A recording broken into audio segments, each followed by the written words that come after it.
Like it's not. Are we recording? Yes. Okay. Call this meeting of Toledo City Council for May 15, 2024 to order. First item is pledge of allegiance.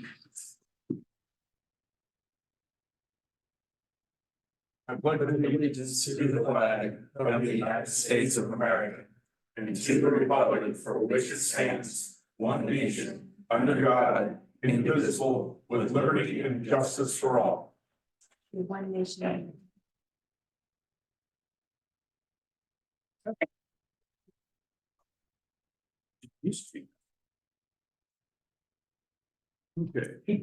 To emphasize it. Take a roll call. Yeah, I emphasize it. So, all right, Councilor Mix.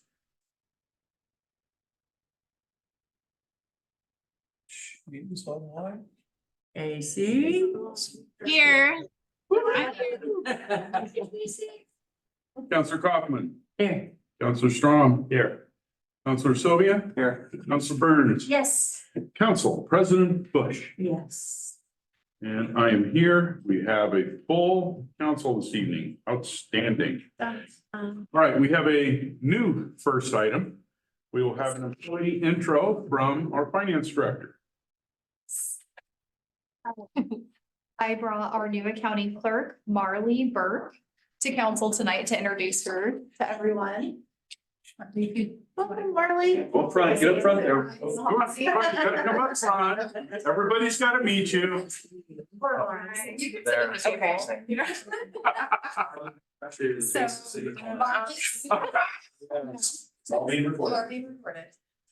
Marley started with the city May 1st, so she's been here just, in her second week. She's doing a fantastic job. Cindy and I are thrilled. And I'll let her introduce herself, tell you a little bit about herself. You can ask her questions, but she'll be the smiling face you see from now on when you enter City Hall. If you call, she'll likely be the one answering the phone, so. If you ask, I think she's prepared a speech for tonight. gosh, no. I'm not. Yeah, my name is Marley Burke. I've been in Toledo since 2019, so not too long, but me and my husband moved here from California, so a little bit of a change, but we like it. We love it here. So nice little small town, and we plan on staying for quite a while. So yeah. So how many times have you had to make phone calls this week to somebody who's traveling? Traveling, why? I don't know. I've actually, once, there has been one time, there's been a phone call about someone traveling. It's a very specific question. But it has happened, actually. For the hook, yeah. Yeah. Oh. Not everyone in the department's been here this week, and they had to put her through a crash course the last couple of weeks to be prepared for our normal account person to be gone. She is on vacation in an undisclosed Yeah, place. and we hope she comes back. Yes. Because we can't find her if she doesn't, right? No, Marley's done a fantastic job getting Good. up to speed, super fast. I mean, just not missing a beat, already digging into stuff. Working with the software, answering the phones, taking all the payments, Nice. helping customers. And she still came tonight, Yes. so that's a Yeah. great sign. Where in California? I'm from Santa Barbara. Oh, okay. Yes, so. So is it a bit like drinking from a fire hose, learning this job? Yes, yeah, it's a lot, but there's a lot of components, but I think it's meshing well together, so. Just a little bit at a time, but so far so good. There you go.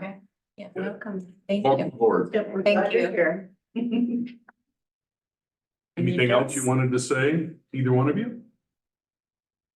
No, Okay. no.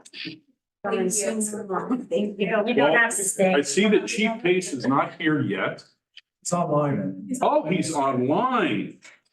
Presenting. He's still not feeling very well, so. Ah, Does Marley want to stay for the meeting and see it, or does she want to leave? Answer that. Okay. Answer that's a good, Just stay. that's Wow. in the school. rowdy voice already. At the beginning of the school board meetings, We understand it's a school night after we hand out the awards, so we understand you have young kids. We're not gonna be offended if you leave. And the room clears out. Yeah. All right. Or, you know, if it goes late, you're free. Leave if you need to, so she does have a family at home. but- Okay, Chief. We have a presentation from you? Yes, sir. Is the other half from NWAA online? I have not seen them yet. I'm here. Are you, Scott? Okay, good Yeah, deal. I can't access video though. Oh my gosh. One of these days, I thought I fixed that. Give me just. So while Lisa fixes that, I'll do my little introduction. So, and Scott will do a better job at explaining this than I will. But this will be our third cycle through accreditation through, used to be the Oregon Accreditation Association, but they've changed their name now to the Northwest Accreditation Association because they've taken on both, I think Alaska, and are you guys taking over Washington too, or No, just Alaska. just Alaska? So since Scott's back up and running, I'll give him the helm. Well, thank you. It sounds like you can hear me, and good evening, mayor, councilors, and members of the community. Excuse me. As introduced, my name is Scott Hayes. I'm the executive director of the Northwest Accreditation Alliance. I appreciate the opportunity to address the council and present the Toledo Police Department and Communications Center with its third award accreditation under the leadership of Chief Michael Pace. Just a little bit about us. Law enforcement is experiencing a changing society with increased demands for police accountability and transparency. As in our past, our profession must face these challenges and work with our communities to address their concerns. Accreditation is one step towards building community trust in the legitimacy of our profession. The Northwest Accreditation Alliance was formed under the direction of the Oregon Association of Chiefs of Police, the Oregon State Sheriff's Association, and the Association of Public Safety Communications Officials. And we provide accreditation services for 94 law enforcement agencies and communication centers, both here and 12 in Alaska. Accreditation goals are fairly straightforward. They're to support the continued improvement of law enforcement services, to establish best practice through professional standards, to establish agency accountability and transparency, and to enhance the management of overall operations. For the Toledo Police Department to become accredited, the agency had to adhere to 108 law enforcement standards and 56 communication standards.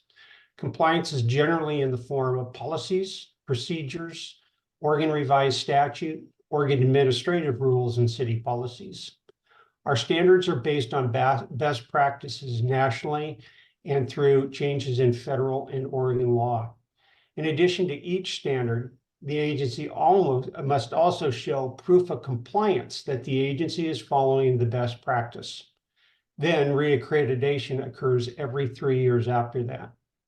This is really a monumental step for any agency to be evaluated by an outside independent organization and have its policies and procedures scrutinized. Well, along with his other duties, Chief Pace is also the agency's accreditation managers who have worked diligently to prepare the agency for review. And I'd also like to note that the Toledo Police Department and Communications Center is only one of 2 agencies in the state holding both a dual accreditation in both law enforcement and in communications.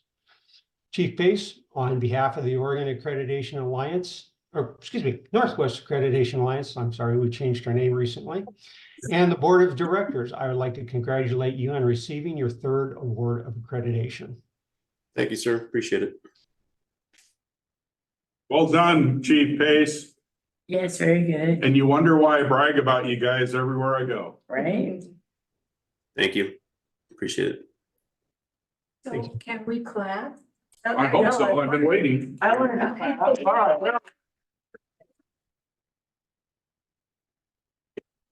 Needed that. Yes. So Chief, I hear you're still under the weather? Yes, I got this upper respiratory infection and I didn't want to succumb anybody else to my coughing throughout the whole meeting. So Did the bear give it to you? No, I believe that part of it had to do with the carpet coming up in the PD. Ah, that doesn't surprise me. But, you know, it's 20 years of bacteria within that carpet and I won't talk about that 20 years of that carpet. That was the temporary. The temporary Yeah, the carpet. temporary carpet, yeah, the temporary building, yeah. Should have Yes. soaked it with chlorhexidine. but it looks outstanding now, except for a minor issue, but we'll get that resolved here quickly. So, but yeah. Well, Chief, do you have any final words before you go off to bed? No, I'm actually staying on. I work tonight, so I'm staying on. I'll be here for the rest of the meeting. Okay, You know, it's the accreditation thing, like you said, is a pretty big thing for me. Just because it's, you know, like we're one of the 2 departments that are dual accredited, and that has a lot to do with my staff and their compliance policy and just working together to make sure that we hold the standards of NWAA. As you kind of hinted, with the new police reforms, we've been held accountable for those policies and procedures. So just want to thank my staff and then the support from City Hall as well. So gonna do it with everybody else. So. well, trust me, Chief, I know that the public greatly appreciates it. They may not know about it, probably because we don't toot your horn often enough, but I know that they appreciate this because it proves that you guys are doing the best for them. And that's what it's all about. Yeah, appreciate that. Thank you. And if you know any police officers down that way that I might know, kick them in the hiney for me, will you? Will do. Thank you. Any other questions or comments for Chief? All right. Well done, bro. Just get better. All right, next up, visitors' public comment. Do we have anyone in the audience who would like to address council? Yeah, I would. Okay. My name's Tyler Watkins. If I just come up. That's it. Yep, you're good. My name's Tyler Watkins and I am an employee at Toledo Junior Senior High School, also sling coach, baseball. Probably be helping with football. I am here in need of some assistance. It has been the dream for several years to build a wrestling room up at Toledo. So I've made a little speech so it doesn't turn into TED Talks with Tyler. The experience of high school wrestling is like nothing else. You will learn the definition of hard work, discipline, commitment, self-control, how to win and how to lose. These lessons learned during the course of a single wrestling season will show themselves throughout the rest of your natural life. Those of us who have wrestled for any amount of time know the benefits and the costs. Wrestling is unique in that it takes whatever it takes to become successful. However, there is something especially beautiful about wrestling in Toledo, Oregon. Step into any practice at any high school in this country and you'll see young men and young women alike working hard. Walking in Toledo's wrestling program as a new coach and being able to experience the culture of those who have come before me, men like Rick Russell and Tony Blomstrom, is truly remarkable. The level of professionalism is exceptional. These young men and women that have and are currently wrestling for Toledo have been exposed to the best coaches in the state. The impacts of this will be generational. Their future wives, husbands, and children will see the resulting impacts of these coaches and the investments made. The community will see the impacts on these young wrestlers. The goal at Toledo Junior Senior High School for our wrestlers is not to make good wrestlers, but to make good men and women, great men and women. And that is exactly what we are doing at Toledo High School. The result of winning a team state title has been a continual investment of over 14 years into this team. The team has found success over the years by holding wrestling practices in Siletz, in the gym at Mary Harrison, Arcadia, and the cafeteria currently at Toledo Junior Senior High School. There has never been a single location allocated to this team. Therein lies the problem. A team without a room cannot continue to exist. Legacy and culture that has been established will be lost as time goes by. Achievements forgotten, and without a dedicated place to commemorate them. In years past, there have been efforts made to build this wrestling room.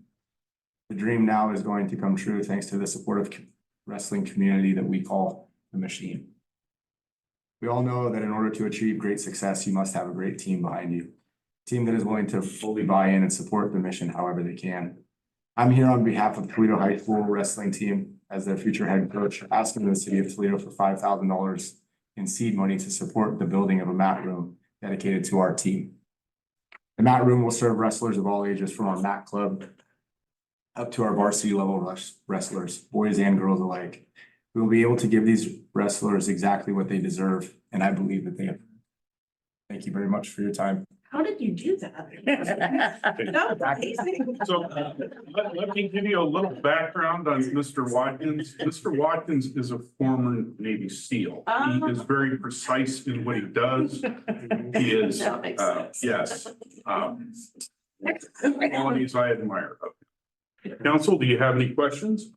I just have a statement. I can speak personally about the wrestling team or family. My kid went from a bullied, unhappy, pissed off child, sorry, to he's actually smiling in class, having fun. He's got a girlfriend. He went to prom. And it's all because of these coaches. They deserve it though. They don't deserve to be wrestling in a cafeteria. So Honestly. where's the room going? Do they know yet? No, we don't know yet. The goal right now is to, we have a building plan with a proposal, and the goal right now is for me to fundraise, find support from the community, cross off all these line items on our budget list before I go to the district with the building plan and seek approval from our superintendent and then over to the county with the building plan for approval there.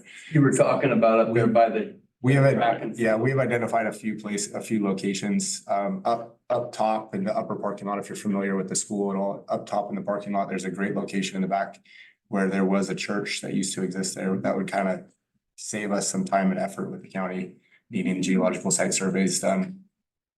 The only thing that we'd have to do is figure out a parking plan for the school to make sure that we're not losing too many parking spots and that everything is allocated. Yeah, so that's our number one choice. We have a second option as well, also on school property. We feel that the proximity to the school matters. So kids can be not having to worry about driving different locations. They can be a part of it and it's a part of the school, so.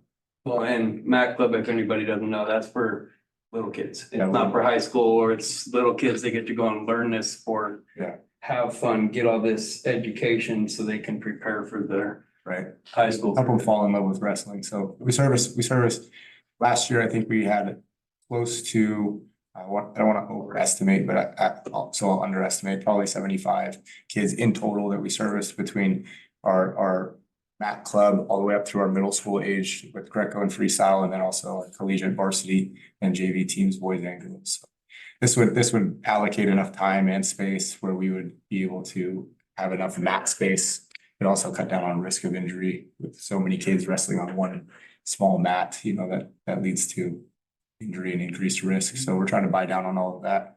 Also continue the culture and legacy that those who have come before us. So if you get this wrestling thing, would you guys be up to putting on wrestling camps like these other places? Yeah, we'd open this up to all sorts of stuff. That would be huge for these kids. Generate a lot of community buy-in, so. Go ahead. Thank you for your service to our country and to our community and the young people. Thank you, ma'am. That it's phenomenal. So besides asking for the seed money, how else do you perceive that this project will be funded? It's going to be more than the grant that you're asking. Yes, ma'am. We have donors I've reached out to. I'm not gonna name them right now, but we have quite a few donors that are willing to donate significant amounts of money. The additional outstanding money is gonna be raised through grants. That all has to go through the business department of the school district. So once I have enough money and they see it's serious, then I'll go to the business district Gotcha. on these grants. So the school district is well aware of what you're doing, and Yes, they own the property now? correct. Okay, so, and the size of building is gonna be pretty good size then? Yeah, it's gonna be big. 100 by 16 or something like that? It'll be 45 by 75, which gives us plenty of room for changing rooms. Bathrooms are on site, not in the building. And then we'll have changing rooms in there, like I said, and plenty of space for all the wrestlers that are trying to join the team. So our goal is to not turn anybody away. I've seen the firsthand impact of this, Mr. Sylvia's son has grown tremendously, but he's one of many stories that once you get a kid in there and you invest in them and you see that what they're capable, you show them what they're capable of, it builds self-esteem and self-confidence, and that percolates out through everything, their academics, their relationships, their home life.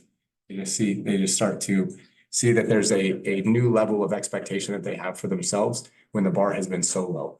And that transitions to everything in their life. So I'm a big believer in it. I know sports is not for everyone, but this is a really, really beautiful thing that's happening there for these kids. So do we need to move this to a decision item? I would like us to have his written proposal, and then I'd like us to judge on that next week. Next week, okay. Yeah. Okay, so I'll print that out for you and bring it next week. Yep. Okay. Well, print it out and send it to Doug and Lisa, June 5th. June 5th. Next week, we're just doing URA. Oh, okay, so June 5th. Okay, So just make sure it's to them by next Friday. okay. Thank you very much for your time, everyone. Yes, thank you. Thank you, Tyler. Thanks, Tyler. Anyone else like to address council this evening? Is there anyone online? For any attendees online, if you'd like to speak to the council, please raise your hand electronically and you will be recognized. There are no hands raised. You too. We have no consent agenda, and by golly, we have no discussion items. So now we move into decision items. First up, resolution 1548, a resolution establishing a policy related to signs placed on the Dairy Queen signpost and at the east and west junction entrances to the city of Toledo. Mike? Mayor, council, per the council's request, we're bringing this back with clarification to make clear that the Public Works Department at the Public Works Director's direction are the only person or entity authorized to install in section 4, paragraph G, and remove section 4, paragraph I, the signs. We also defined staff official better. Be the Public Works Director or City Manager if on appeal, or if the Public Works Director is unavailable. Clarified that the city can charge $50 per sign to reimburse for labor costs. Section 4, paragraph K, there's a couple versions in your packet. One, the changes are highlighted, and one's the clean version for approval. And we added the city has the right to refuse a reservation or end a reservation if a sign is placed or removed from someone other than the Public Works Director. And repeated violations can result in a ban. But staff believes this complies with the somewhat recent Shirtlift versus Boston, the Reed versus Town of Gilbert, US Supreme Court decisions. And part of that is staff is not making a decision on when to take down the signs based on what's on the face of the sign.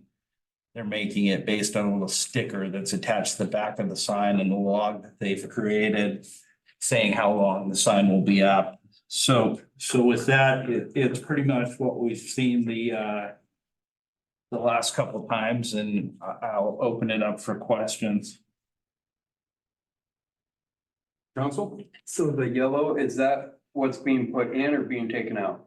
That's what's being changed. Okay, so on F, you got highlighted in yellow, the city will place a sticker with a date specified number of days into the future as defined in subsection D above on the back of the signs. And then immediately afterwards is that same sentence just changed.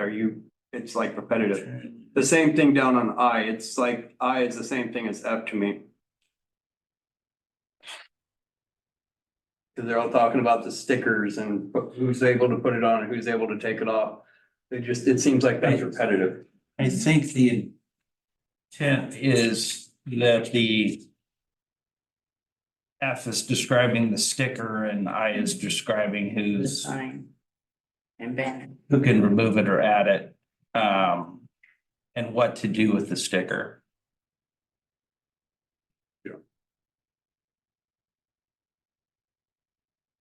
I have a question. So 3 locations, yes? Yes. So if I wanted to pepper the town with my banners, whatever that is. For all three locations, is it three different applications?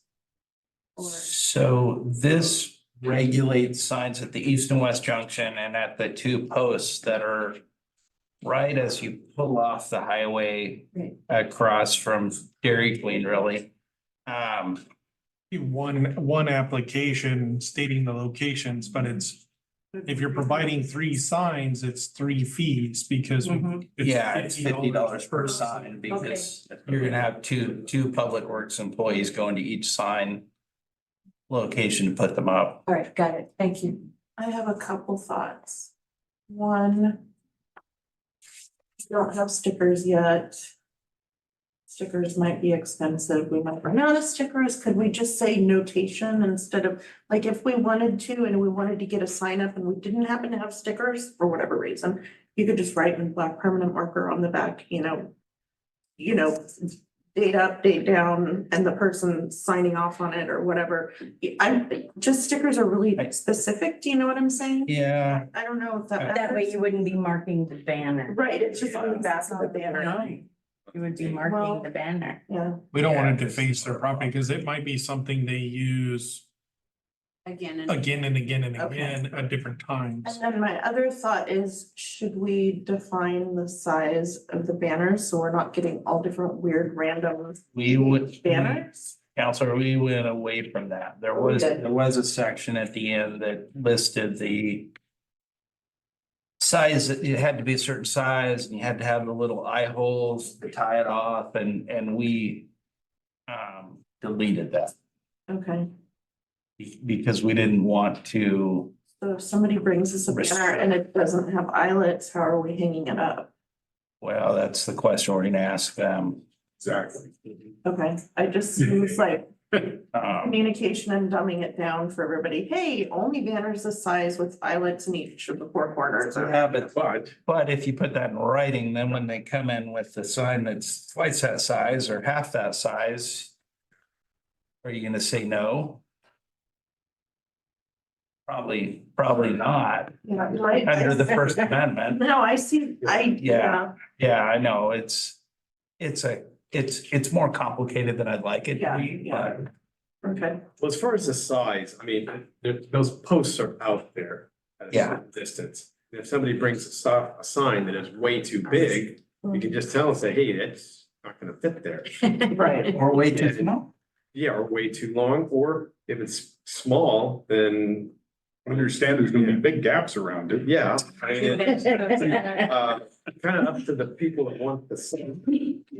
Make sure that they know where it's going.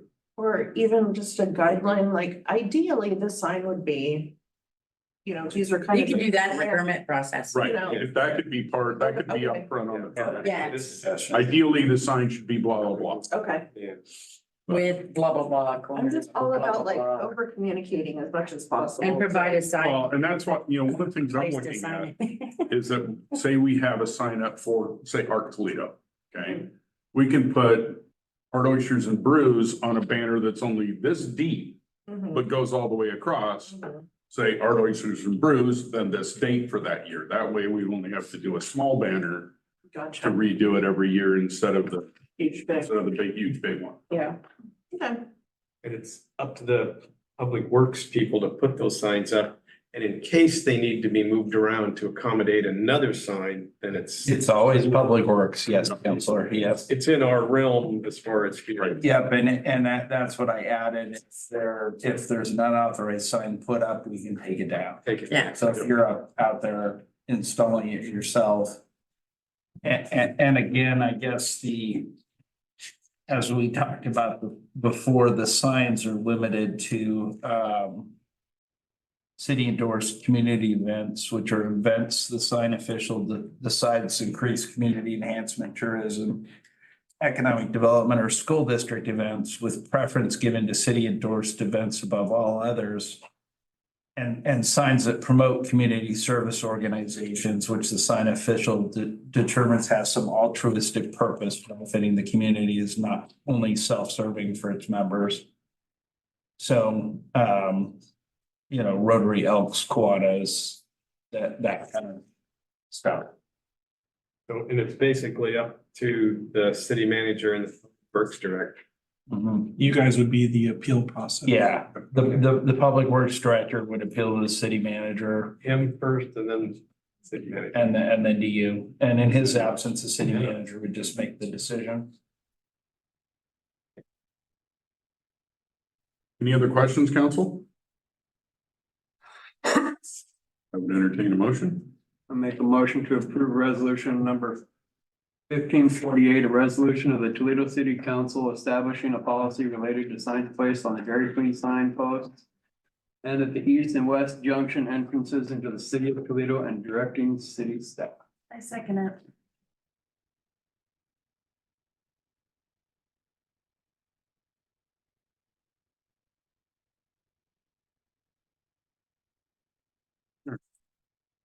When do we have applications for that? Hopefully Lisa can put them together.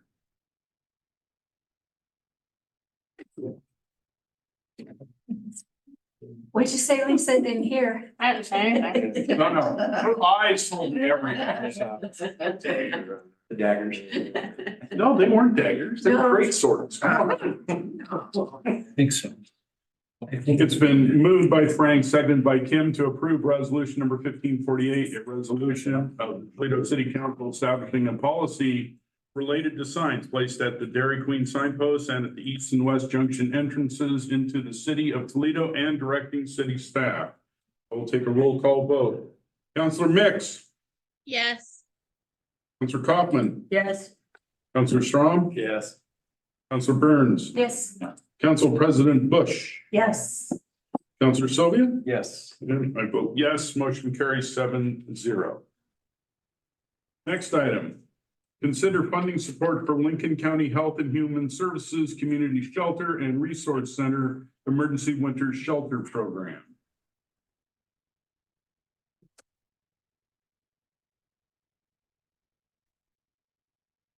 So if approved, when will be dispersed? The funds, Yes. let me open it up first. Oh, sorry. That's okay. All right, I'm excited. and tell. Lisa? Mayor, council, on May first, Lincoln County Health and Human Services Community Shelter and Resource Center came and provided a report and just provided some data from the warming shelter that they had last winter. And in addition to the report that they provided, they requested that council, they requested funding support as well. And so after some discussion, the council decided upon $5,000 from this fiscal year and asked that it be brought back at this meeting. And you also discussed possibly providing some funding in the future after the next fiscal year. So this is just the formal motion for you. Is there anyone in the audience that wants to speak to this? Anyone online? No hands raised. All right, council. Yes. I have a very big problem. When we had the budget meeting, I said I have a problem with the homeless and I misspoke. It's homeless shelter. These people, if you want to call them that, treat our homeless like they are worse than criminals. They Who's people, what people the people at the homeless shelter. that run it? Yes, they confiscate, by their own words, all of their belongings and lock them up and then walk them outside to watch them smoke cigarettes. You can't expect people that are on the street to want to change when you're treating them like an animal. I know this because I used to be on the street. The way I got off is people actually treating me like a human. Not just a number, not taking away all their belongings and locking them up and saying, you can't have your shit back till you can't have your stuff back till you check out in the morning, you know? You want people off the streets, treat them like humans. I personally cannot agree to send them any money on the street are almost like that. It is by their own words, their words, not ours, that they treat them like that. It's just not right. Just in the Newport shelter? Yeah, because they don't have the one open in Lincoln City yet. Well, this is to fund just The Newport show? Yes. No, well, It's all the show. It's right. all the I mean, yeah. they're trying to expand the program from just the one. Yeah.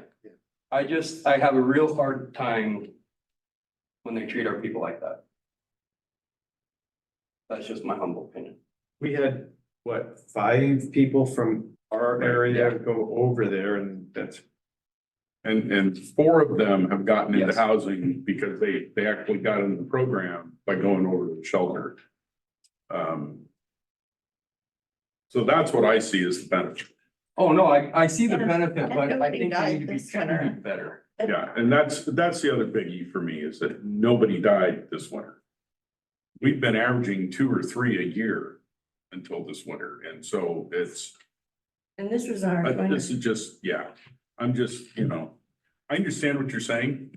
I agree with what you're saying. Yeah, I agree with what you're saying. But They need the support. we need to support them, and being that we're a community that funnels into the shelter, I think it would be totally fair to say, I have these concerns, I've been in this Yes. position, and I think you're doing things that aren't helpful.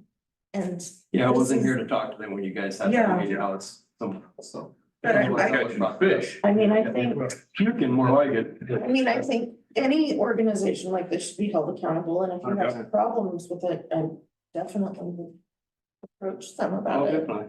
Yeah, Yeah, I look at it from my point of view, if people weren't there to help me out and treat me like a human, I would still be sleeping under the Burnside Bridge somewhere. Or dead in a gutter somewhere, because that's literally where I slept, was under the Burnside Bridge.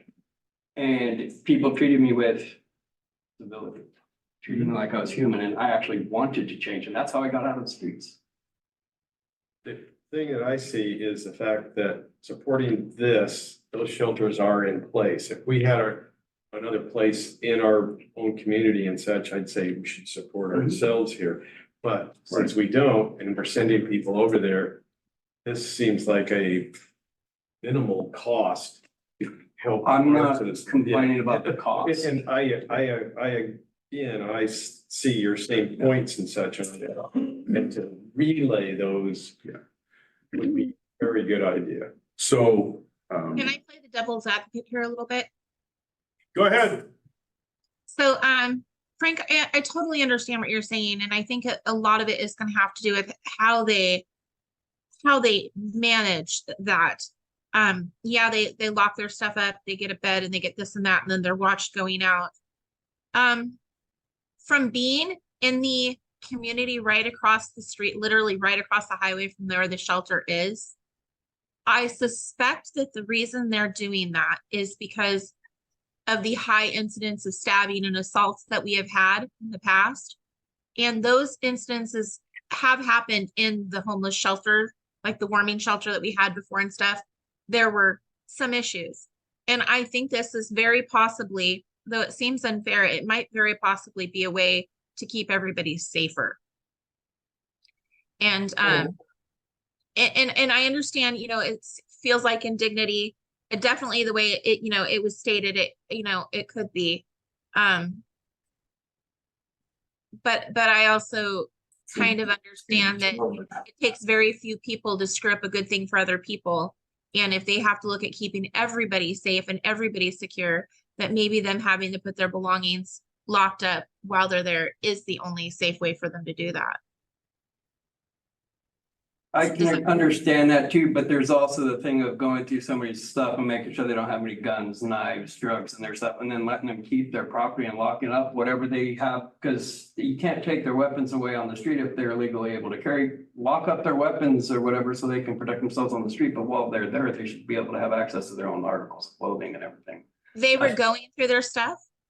No, they lock it up in a case on, I've Yeah. actually got it brought up. It says, once checked in, guests surrender their personal belongings to a secure storage and are only allowed out for supervised smoke breaks until checked out the following morning. They lock all their stuff up. They take it all their clothes, everything, and that's not right. So next, the 29th, on the 29th, you need to come to the meeting that we have at 1 o'clock for the Lincoln County Housing Advisory Board, Homelessness Advisory Board. And in public comment, which will be at the end of that meeting. At what time? So the meeting starts at 1, we go till somewhere between 2:30 and 3. We have time for public comment, and I would love for you to come and comment on. I will be there. Okay, And I would recommend you say I'm a city councilor, but I'm Yes. speaking on behalf of myself. right, yeah, speaking on behalf of yourself and about your experience with this. Okay. Because one of the things that I've complained about within this meeting process is that we don't hear enough from people with lived experience. I mean, my lived experience is from 1986. Totally different, okay? So I need to, we, as in a body, we need to hear more about what it's like, for lack of a better word, in this century.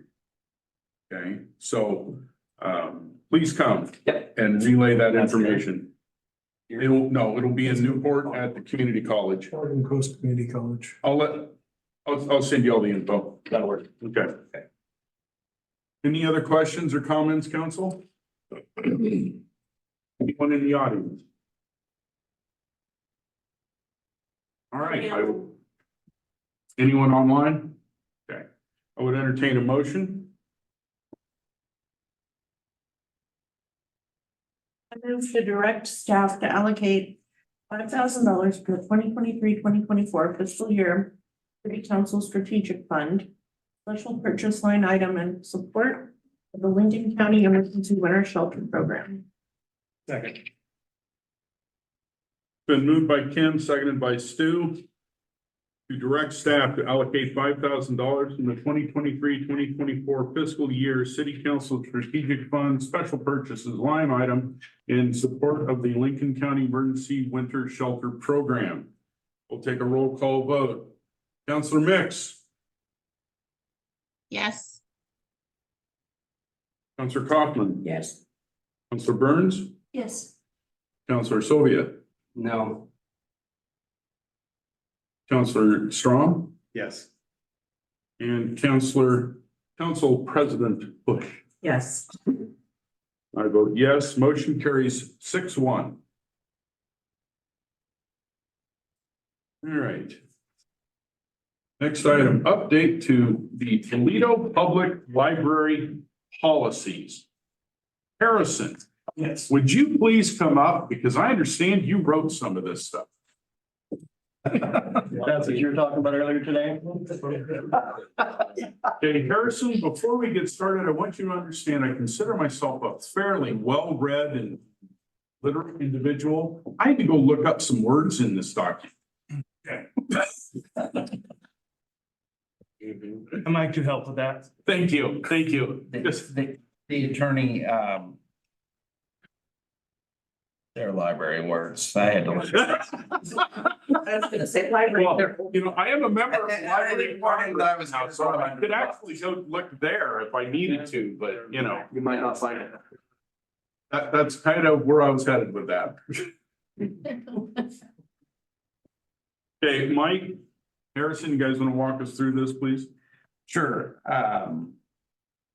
is it okay? I'll start. Yeah, Mayor, Council, the Toledo library policies haven't been updated for some time, and this is kind of taking all of them, putting them in one document and adding some others that such as assembly on library property for First Amendment speech issues that Eugene had that was added. The rules of conduct policy was we had and we I modified some. But we can walk through this. This is the first time that I don't know in the past when the last time that the council approved these policies. So the collection development policy,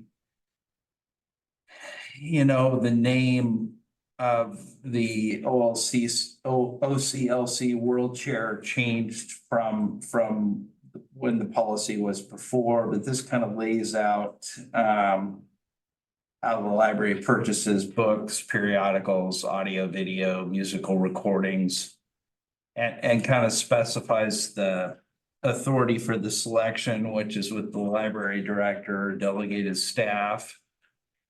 And, you know, lays out some criteria and, for choosing them and, says readers are welcome to give, suggestions and they'll give in serious consideration. Has some stuff on intellectual freedom. Has some stuff explaining that no library can purchase all the materials, everything that's available. And you know, go through. Well, one of the things that I liked about it was in this section was the procedures for reconsideration. Yeah. They're well laid out, they're well thought about. And you're absolutely right. You can't have everything in your library. So you have to have discretion. But there is a way for the public to say, I'd like you to reconsider that. Yeah. And when we get down to minors, we added a lot to the policy, but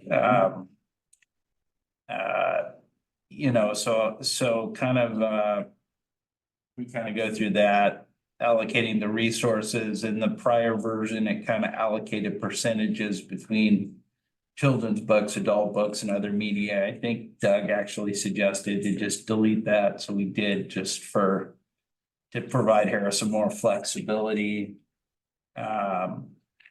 There's a process for deselection of materials, as we talked about, the reconsideration, and appeal to the city manager. There's a general use policy for the room down below that the public uses, which we had, and there's an added, I think I added the indemnification paragraph there, but book donation policy, it's highlighted. We want to make it clear most items aren't added to the collection, and make it clear that we don't accept, you know, personal feelings or expectations attached to the donation. You know, if so, there's suggestions of where you can take them. There's a technology assistance program that they've had. I think with Harrison's input, we got rid of a form that the prior policy referenced, but you know, made clear that the library staff are not going to use the public internet station as a way to order all of your Amazon things. And you know, the confidentiality of the library policy, I think at least the ORS reference was checked. I almost think it was updated. But you know, we kind of get into protects the privacy of all library members, no matter their age. You know, we and unaccompanied youth experiencing homelessness can be able to get a card regardless of library policies related to chronological age. You know, it's You have a question? Okay. Mike? sorry, I have a Counselor. question. Well, on page 34. Referring to 34 animals. packet or? Yeah, I think, yeah, 34 in the packet. Sorry, let me look at the page number on this. The The page number is 34 of 77.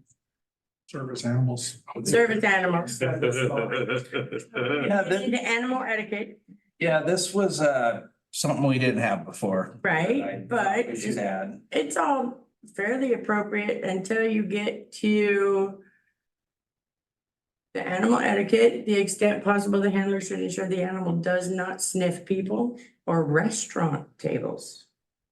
Where is that? Right underneath number 2, second sentence down. Do we have restaurant tables in the library? I believe that was just snipped probably straight from the ADA rule. I know, but it should. Tables, not restaurant tables. Sorry, Must just had to point that out. Well, I didn't see that when I read it earlier. Yeah. I missed out. Yeah, I got caught up with Thank all the you. waste cleanup. I was like, wow, an assistant to clean up waste. But I read it and then I went, wait a second, no. Something about what? And so I had to reread. I'm it. just happy you're all reading it, counselor. You caught the test. Yep. Oh, you get a sticker. That's the brown M&M from. When you make your motion, assuming you do As make a amended? motion, I would ask you to strike restaurant. Yes. I was taken aback because you mentioned horses in here.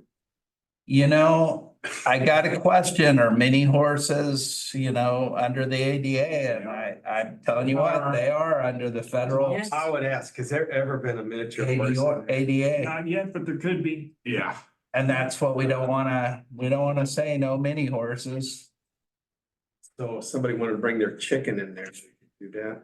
No, No, it has to That be has to be trained. Dogs and horses. it has to be dogs and mini horses. What's it? Dogs. And That's, they're that's, allowed to ask the 2 questions that are listed on there. Yes, and I added those to Yeah. from the federal regulation, Yeah, what questions you can ask so that they're in the Yes. policy. as a service animal. Mhm. Yes, because you don't want to get into what's your disability, questioning whether or not It's the how the animal. animal is. You can only ask those 2 questions. But what was interesting is ORS 659A 143 states assistance animals, which is the term that the state Right. uses instead of service animal. Assistance animal means a dog or other animal designated by administrative rule. But when you look in the administrative rules, OAR, the corresponding OAR 006, 035 says assistance, for assistance animals doesn't designate anything other than dogs. So under the state statutory scheme, you're just assistance animals or dogs. But under the federal ADA, dogs and mini horses. So to be in compliance, so that we don't get a claim that we're violating the federal statutory structure, we included both. Good Lord. So you mean to tell me there's no pigs in this statute? What's that? She said you need to tell me there's no pigs. There are no pigs, counselor, I'm sorry. They can't reach the light switch. I would, I'm not I surprised. They don't behave very well. would say contact your legislator, but I think the actual answer is whatever state agency promulgated those administrative rules. And I'm not sure, I don't recall off the top of my head, but. Well, I just don't think they can behave enough. well, I've been in other public places that said service animals only. And I've never seen a horse, but I have seen people with cats. Those are. Those are emotional- emotional. Those are emotional support animals, not service animals. But, That's why I like the they're state. Phrase but they better. get the designation as a service animal. Well, Yeah. I think that's, Nobody wants to challenge it. yeah, they just let them walk in and they don't want to make it. And they've got the little banner right on them. But anybody can buy one of those online. Yeah, you can buy That's anywhere. I know people do You that. you can, I bought I'm a dork, but I bought a dog wrap that, is military with, and has Velcro and a bunch of patches, and one of the patches that I got in the packet was service dog. Anybody can. And I don't use it because my dog's not a service dog. But I know what he's saying, It's and problematic. that's a question that maybe if we implement this policy, that we have to say service animals only. Maybe we should use the state term. Certified. That's the state term. What do they call them? Assistance animal, I don't think we want to use that because then if we Then it's only a dog. say, no, we're not letting in your mini horse, they Then can we're bring a fine. claim under the federal ADA. Oh, yeah. But under this, we're limited to dogs and mini horses. It seems like we're pretty That protected works. under this, yeah. Yeah, that, but I think we need to put a sign up so that, I mean, I love my cat, but I'm not taking. it to the Service library. animal does not refer to emotional support. Exactly, does not animals. cover ESAs. Yeah. We just say only dogs and mini horses are service animals. Well, that's Well, kind then of they have to be discriminatory.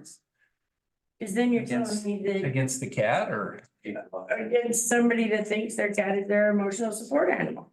Well, Then you're saying that in the city, we don't define them as a service animal. No, I guess See what my, I'm saying? I guess my point was service animals are different than emotional support. I agree, Well, and but there's that. They might not understand it. Yes, you're correct. the Kim. airlines were able to put their foot down when people got crazy with the emotional. Yes. So if the airlines were able to do it, we should be able to like figure out how they did it, you know. Yeah, but the airlines can fly away when people get mad. Yeah, but they can't fly away from lawsuits. Oh, that- While Either on way. active duty, a couple times I sat next to a cat in a little kitty thing Mhm. and. Well, that might be more due to, depends on the type of flight they're on, whether they have a heated, Oh, cargo bay underneath. or not. Mhm. Well, I'm guessing that this is a flexible policy, and if we start hearing about it, we can I can come back and augment the rules. tighten it down a little bit Yes. more. It absolutely is. So under assembly on library property. Now, I had to go look this one up. Okay. Say the word and I can. Appurtenances, Appurtenances. okay? You do a great job of saying chairs and tables right after that. But by saying appurtenances, I thought of all kinds of things people could possibly do to enhance their ability to do things like big outdoor speakers and so on and so forth. I mean, by using that word, because like I said, I had to go look it up. It virtually covers anything you want it to cover. I think we have to have some way to say that there's got to be a way within reason. What page is it on? That would be page 30. Second paragraph. The designated location on the library premises for all appurtenances associated with an assembly.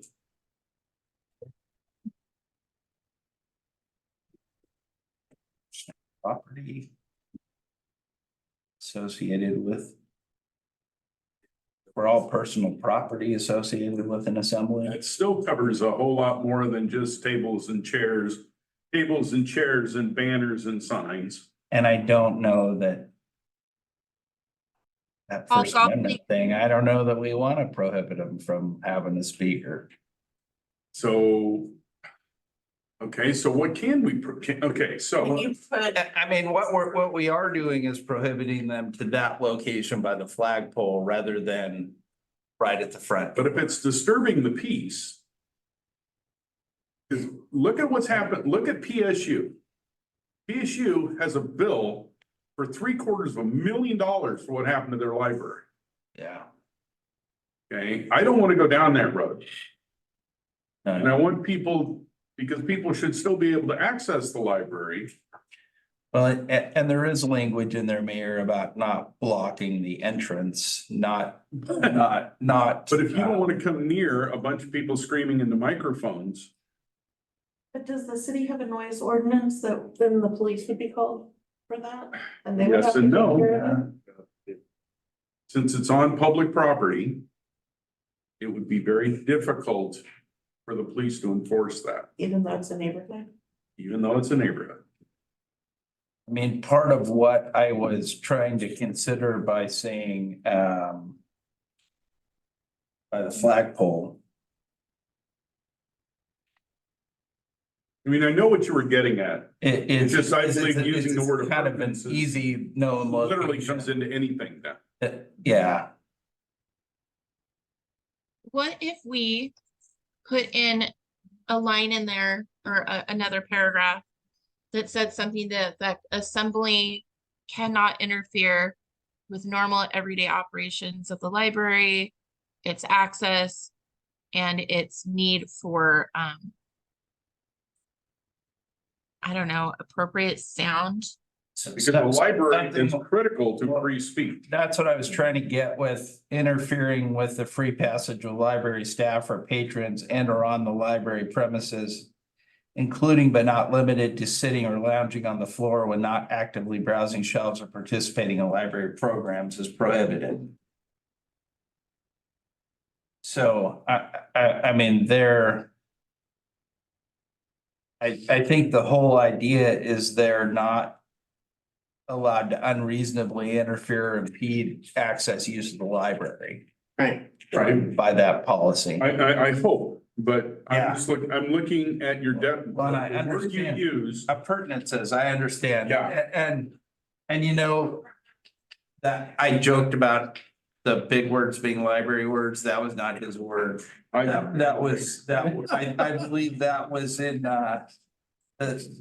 where I pulled that from. I won't tell you what city because you'll go, oh, makes sense. $5 lawyer. Eugene. Of course. Yeah.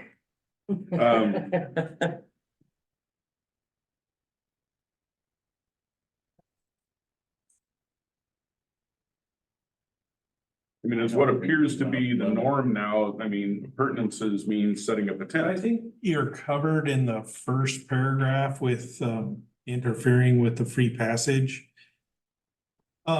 Because if they're blaring so loud, it's, you know, I guess blowing their eardrums or whatever, you know, it's, you can almost say that the decibels are too loud to. I think there could be some argument there. I don't know. I think so. I think so. Unreasonably interferes with access or impedes Exactly. access to the library. If there's noise audible inside, then that. We have the Kramer precedent for that, right? For if there's noise that's audible and disruptive to Yeah. the inside of the library, then the Kramer precedent would stand for that. I would Yeah. think Okay. for you on that. And the tent thing should be covered because of our homelessness. Well, but if they're using it in a First Amendment context. If you have a pop-up, Yeah, For yeah, shade. one of those pop-ups to stand in the sun. Like at a football game. It's different than a tent, though. Yeah. But under appurtenances, a tent is an appurtenance. Well, we've limited, you know, when we did all the homeless ordinances, we limited that you can, yeah, sleep in or around the library. And City Hall, we left open a lot of the right of ways. I have the solution. We tell them they can't have any appurtenances unless they can spell appurtenances. And they can't look on their phone. Yeah. You have to look after that Problem comment. solved. ENANCES. It's spelled it's correct. spelled correctly. She was being. She was being. Oh, just being funny. Well, you are a dork. Okay. Wow. Hey, he opened the door earlier. I just closed it. Okay? Can't believe you had this- it. As far as the assembly and such, this is 24 hours or just when the library is open?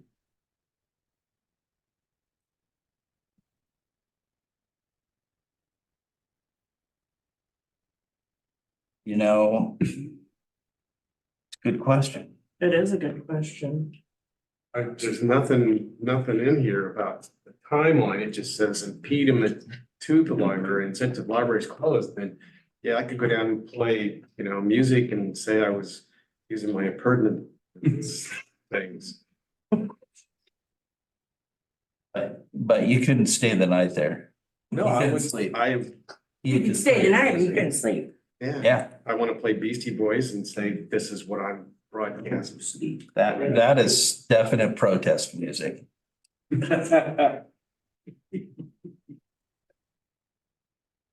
No, that's a good question. It's a good question. So there should be something in there.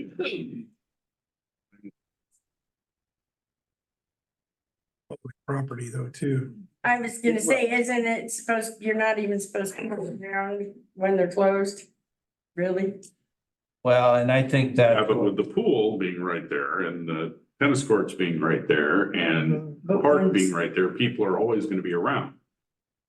So how do we find And that? people use the room under the library. And the community rooms being used all over the place. That's true.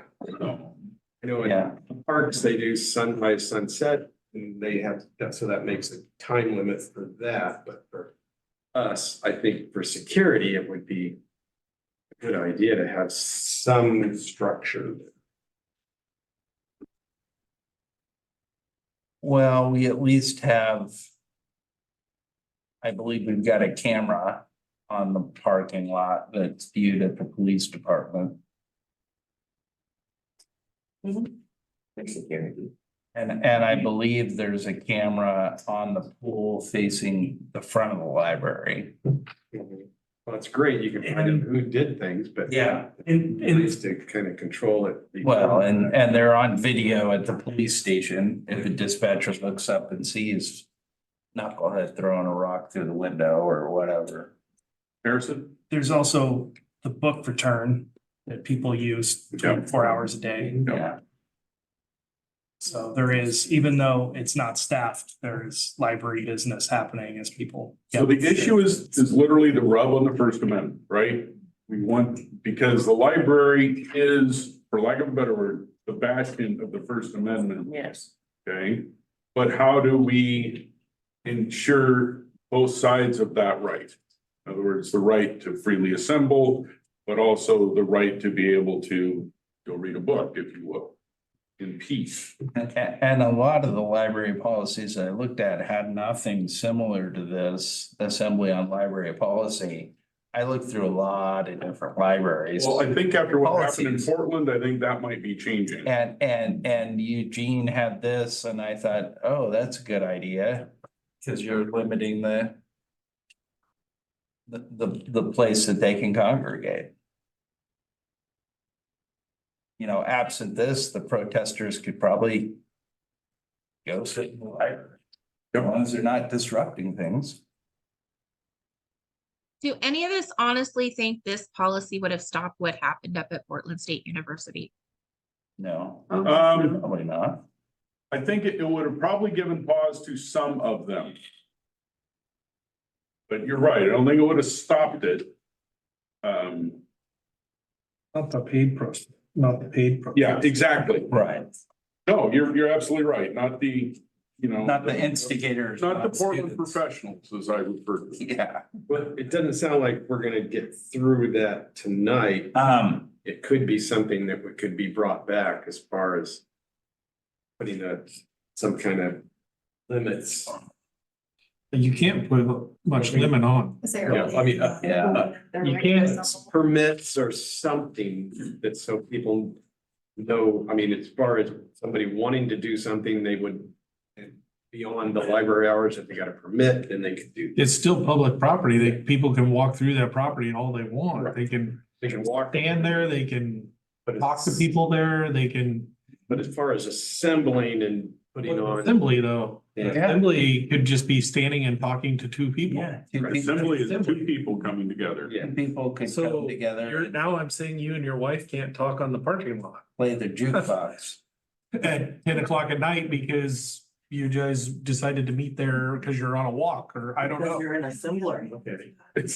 Well, I mean, that's the reason of the First And Amendment, that's- it's public property. That's the reason why it's as specific as it is and not more specific, because you try not to get afoul of But as far as. First Amendment. I think it comes down to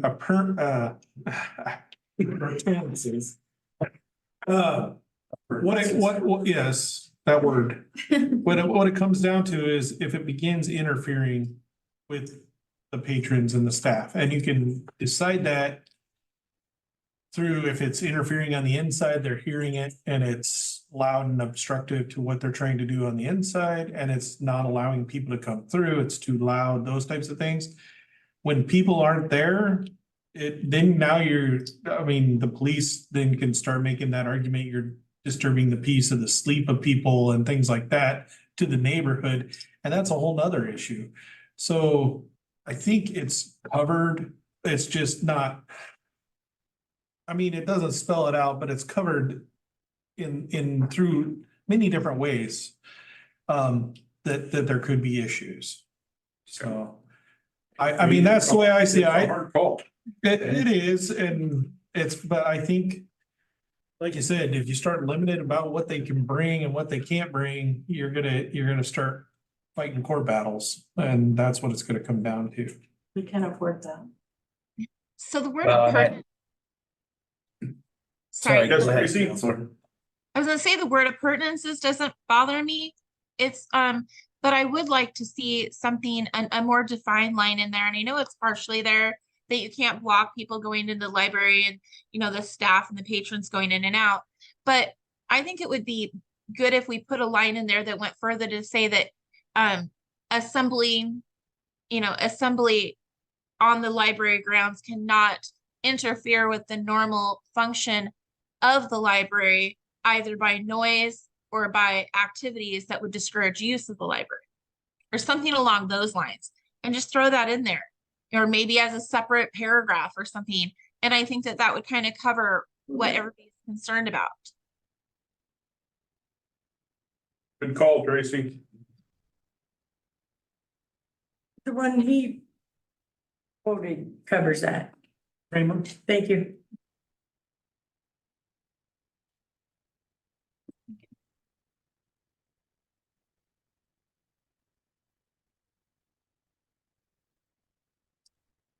Oh, yeah, I think we're gonna.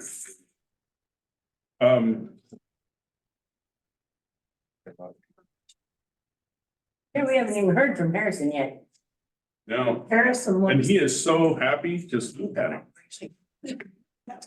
he did a Counselor- great job on this. Counselor Mix, what if we put, on the third line, at the end of the second line, or on the library premises in a manner that unreasonably interferes with operations of, and insert operations of there, or impedes access to the library? Yes. Mm-hmm. Yeah.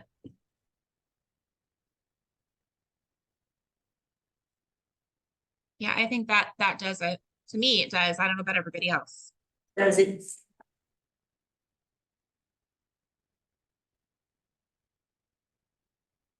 You could quote him. And then, I guess I'll keep going through, Mayor. I don't believe we had a volunteer policy before, but we do now. We can also have a enforcement of policies provision. These new ones were add-ons. I skipped over all the minor stuff. That was in the internet use policy.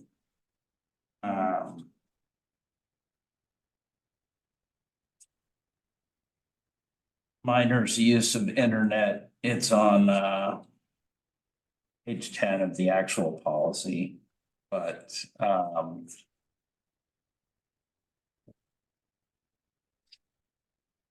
really wanted to Wrong there.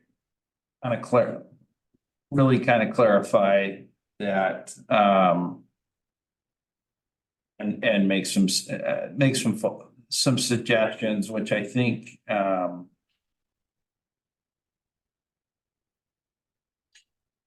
that basic policy was there. Some of it I added NICMIC, the National Center for Missing and Exploited Children's call center, and confirmed that their phone number was still good. And that's really what the library staff's limited to, policing is the visual depiction of explicit sexual conduct. You know, involving a minor, person less than 18 years old. That is what I put in there, which is the definition of child pornography under the federal law.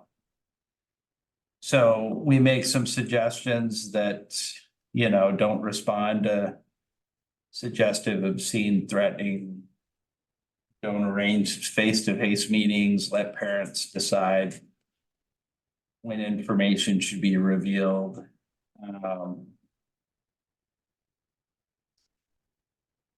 So on your page 10, Yeah, down at the bottom, item 2. At the end of that sentence, we put in parentheses hacking.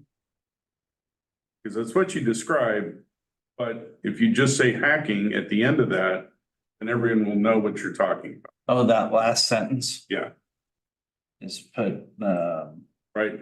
Restricted network or open computer paren. system, parenthetical, hacking, period. doing open paren, hacking. It would be page 24 of the packet, it's page 10 of the policy. Oh, yeah. My, the version that I'm looking at, the Word document is not, is a little different. Yeah, I think that's great. We put maybe an open paren and quotes hacking. Right, Yes. because the kids will get that. Yeah, The kid will go, oh, I can't, I'm not allowed to do that here. yeah, that's. They'll read the rest of that stuff and say, well, that's gobbledygook, I'm not gonna read it, but if they Right. say But if it hacking, says oh, hacking, okay. Just trying to think like my old teenagers would think. No, that's a good point. That is good. I have a question. So, minors' use of the internet, consent given on the part of parents or legal guardians for a library card constitutes acknowledgement by the parents or guardians that they have a responsibility for monitoring, blah, blah, blah. Yeah. So if a kid goes in there without a parent, then how, I don't understand how it gets checked. Or what are the limitations? Just the parents have to load them with bear and just say never, ever, ever, and We don't operate in loco parentis. We're not the way a school does or a daycare. If a child is over the age at which they, are able to be in the library unaccompanied, then their use of the library is they have access to everything anybody else does. The library is a space where they can do that, and that's up to Identified at age 10. at, what did you say? On this policy, it says children, age 10 or older. so Or it's under age 10 have to be accompanied by them. So So it's then a if, parental decision. if I went in there and I were just to check my email and I clicked a link in a phishing email, is there protection within the library system to?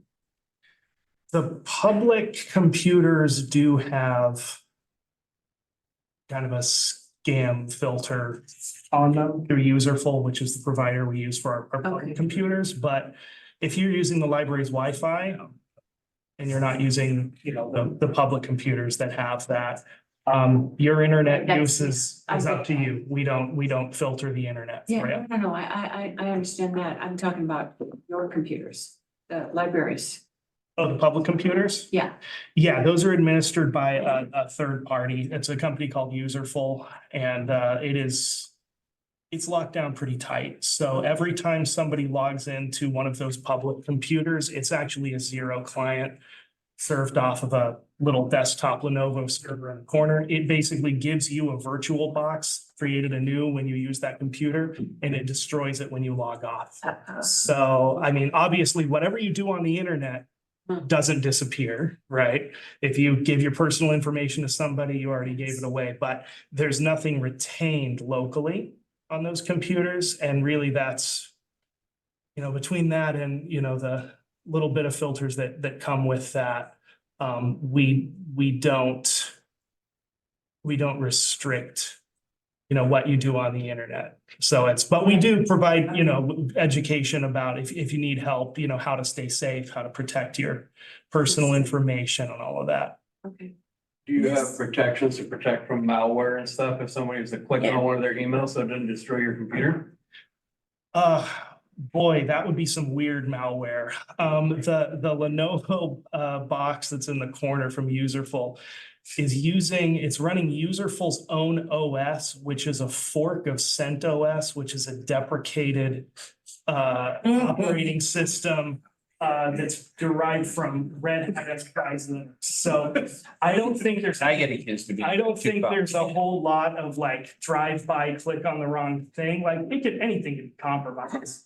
But there's not a whole lot waiting for you to click on it that is made to attack that kind of architecture. Well, my wife had opened up an email on one of our laptops years ago, and as soon as she opened up that email, it downloaded a Trojan and completely fried our computer. Yeah. That's what I was getting at, more of that right there. Yeah, and so in terms of the public computers, a lot is protected by the fact that everything that you do on that public computer is within a virtual session. It's functionally not happening on the computer. It's functioning in a little sandbox that was made for you when you signed on. And, something could get in there and mess it up, but as soon as you log out or we flip the switch on the zero client, that computer never existed. So That's kind of the buffer. It's that It's answers the separate question from all better, I think. So your mainframe is protected from any of that. It's just a little Lenovo desktop. understood. Yeah. Yeah. Right? Well, I've got a couple of nerds on. Walking me through a lot of this stuff. The thing about the permission with the library card. It doesn't, I'm not telling the library that I'm giving my grandson permission to go do. They're saying that by me giving him a library card, I acknowledge that he has access to. And can use. And it's your job to. Right, it's. Yeah. Understood. It's me and him that have to determine what he can and can't do, not that. Right. Yeah, So there's. that's what that, Thank you, Jackson. yeah. The inferentum loco, whatever. Yeah, co-parental. Yeah. One of the things that I see keep popping up is that we say library property, when I think there needs to be a differentiation between inside and outside the building. So, for example, when we ban a patron from the library, the way it reads is they're banned from the library property. So that could be construed as you can't even go in the parking lot. Or you can't walk up the access road to the pool or. Or play disc golf. Or play disc golf or. I just think there are places in here where we need to make that a more clear definition. I understand I understand what you're trying to get at, so they can't like stand outside the front door and be a jerk. Okay, I get that part, but I also know that I don't think we could restrict them from all of that property because it functions as more than just the library.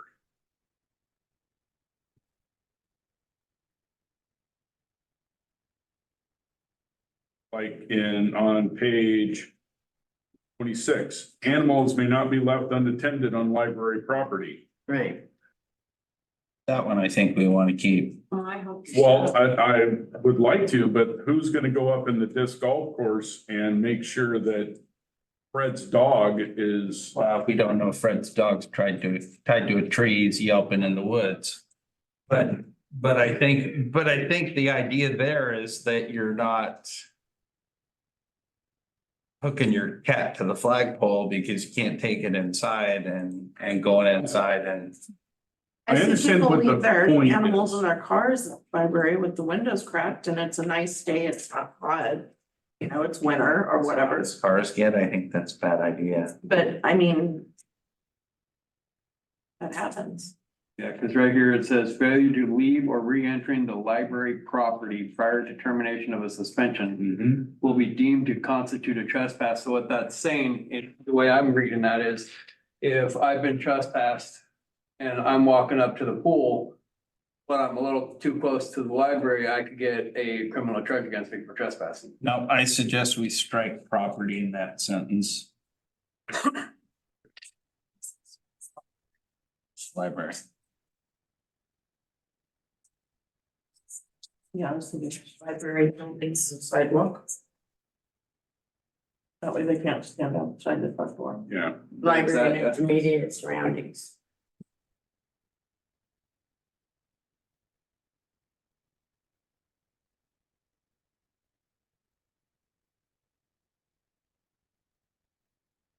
Get out the grays, what's immediate surrounding? And maybe with the Dropbox, you don't wanna, you know, No, that's maybe right, the kid's Dropbox. returning a book. That's banned from the library. Do you wanna prohibit that? I don't know, I'm just raising the issue. Well, that's why it would be the interior of the library. Yeah. Yeah, and I think so if we struck If you were a big enough church. property, failure to leave or re-entering the library prior to termination. Well, that would be highly recommended, wouldn't it? You know. I think that covers it just by striking property from that sentence.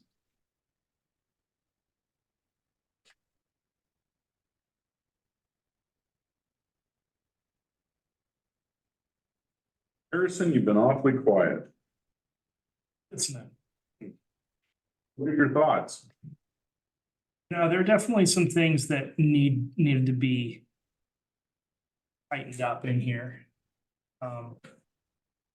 So, I mean, the suggestions that we've heard so far and we bounced off of Mike sound reasonable.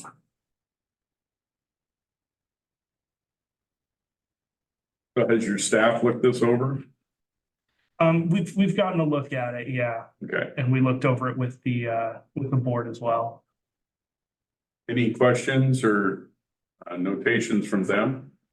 Those were all incorporated prior to coming here. So and Mayor, the changes that I hear is adding operations of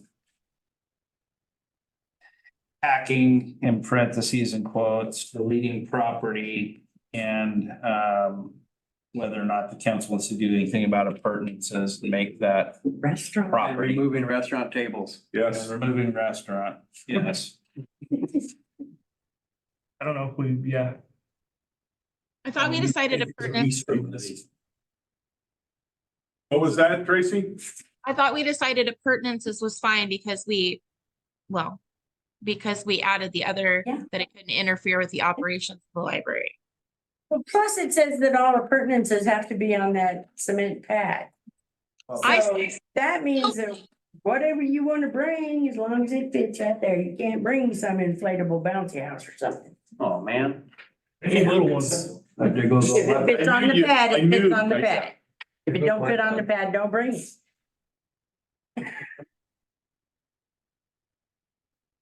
Anything else, council? Okay, we can either pass it with the amendments this evening, or we can wait for them to come back at the first meeting in June like we did with the sign ordinance. I would say come back in the first meeting in June. I Yes, agree. please. Okay, so we're going to move, this item then to the first meeting in June with the corrected.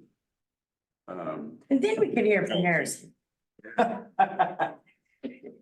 Wait, you got him to smile. You win the gold star this evening. All right. Next item. Resolution number 1549, a resolution adjusting the rates and I charges think to be it's paid by amazing what it's users of the water system of the city of Toledo and repealing resolution number 1521.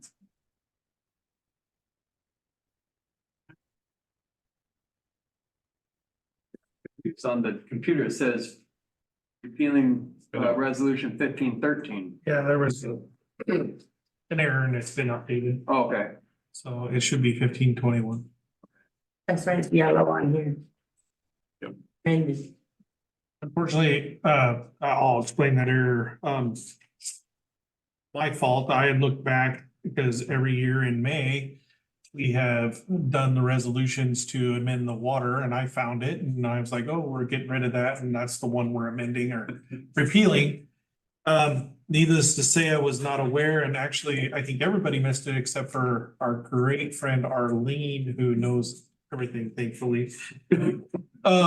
She said, no, they had a mess up in the one on May, and they had to come back in June and do a new one, so that hence 1521 was born. So anyway, she got it straightened out, and so there was a quick amendment to that. I don't know that it made it to your computer then, so sorry about that. It made it there if you just downloaded it before the meeting. I just, Yeah. I completely downloaded it. I downloaded it earlier. yeah. Anyway, Mayor, what we're looking for is increasing water rates. We just did budget committee meetings. You guys have seen what our budget looks like. Basically, costs of operation, costs of maintenance has increased. You know, this is what maintains our system and keeps us going. This isn't for big projects. This isn't for anything like that. The Ammons water tank, it's nothing of that. This is just for our operations. And as you guys know, inflation has been huge over the last few years. It's starting to stable out, but we also look back in those years past and we never met those inflation rates. So we're looking at a little bit of bigger increase than our normal 3% on the water. It averages out at about 4%, 4.25% roughly. And with working with the finance director, this is kind of what we thought the best for us. What we're doing is kind of a large increase on the services and facility charges, and only 3% to the actual rate.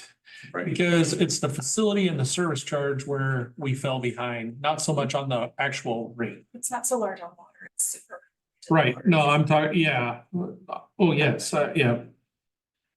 So, well, I said large because service charge was 11.29% increase. So that is kind of large. Just going up from $629 to $7. Right. Yeah. So, but anyway, but the overall impact is about 4.25% on average to your average water account, which is I believe 5,000, Yeah. 4,000. So I ran some data to kind of put this together, and you see in your packet, there's some background information I kind of wanted to go over. So for water, there's two sheets because there's multiple components to the fees, and then the consumption is different. So on the first page, the fees, the average meter size, I highlighted the average, what the majority of our citizens will be impacted. The meter size, the 5/8, that's what most customers are on. So that's the highlighted line at the top there. And then over to the far right, just gonna explain the little calculation. So straight across, we have the inside city limits, the outside city limits with the current rates, and then the proposed increases for facility and service charge. And if you go straight across, you can see that for each line, the different meter size, what the percentage impact will be, and then the dollar amount per bill. So for most residential consumers, it will be $1.87 for the fees altogether. And for outside customers, it will be $3.73 for the fee. On the second water page, the average consumption for most users, it was between 5,000 and 6,000 gallons. So that's what's highlighted there. So that's straight across for both, again, same format, inside and outside city limits, the current rate, and then the 3% increase. And that results in for our average consumer, that's just the 3% increase. That's gonna be less than $1 for inside city limit customers. If you pull up that, I actually prepared a little document to kind of help illustrate these impacts as well. This is quick and dirty.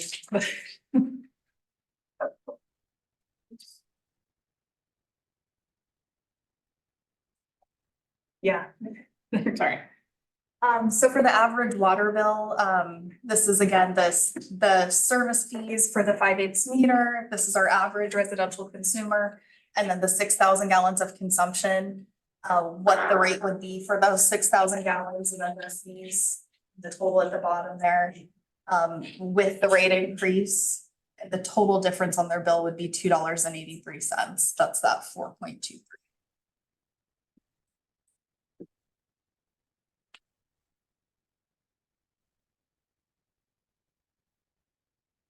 So less than $36 a year. But that's not all because you've got the sewer bill increase too. Yeah. Right, but I'm just talking about water, Tracy, just water. Next.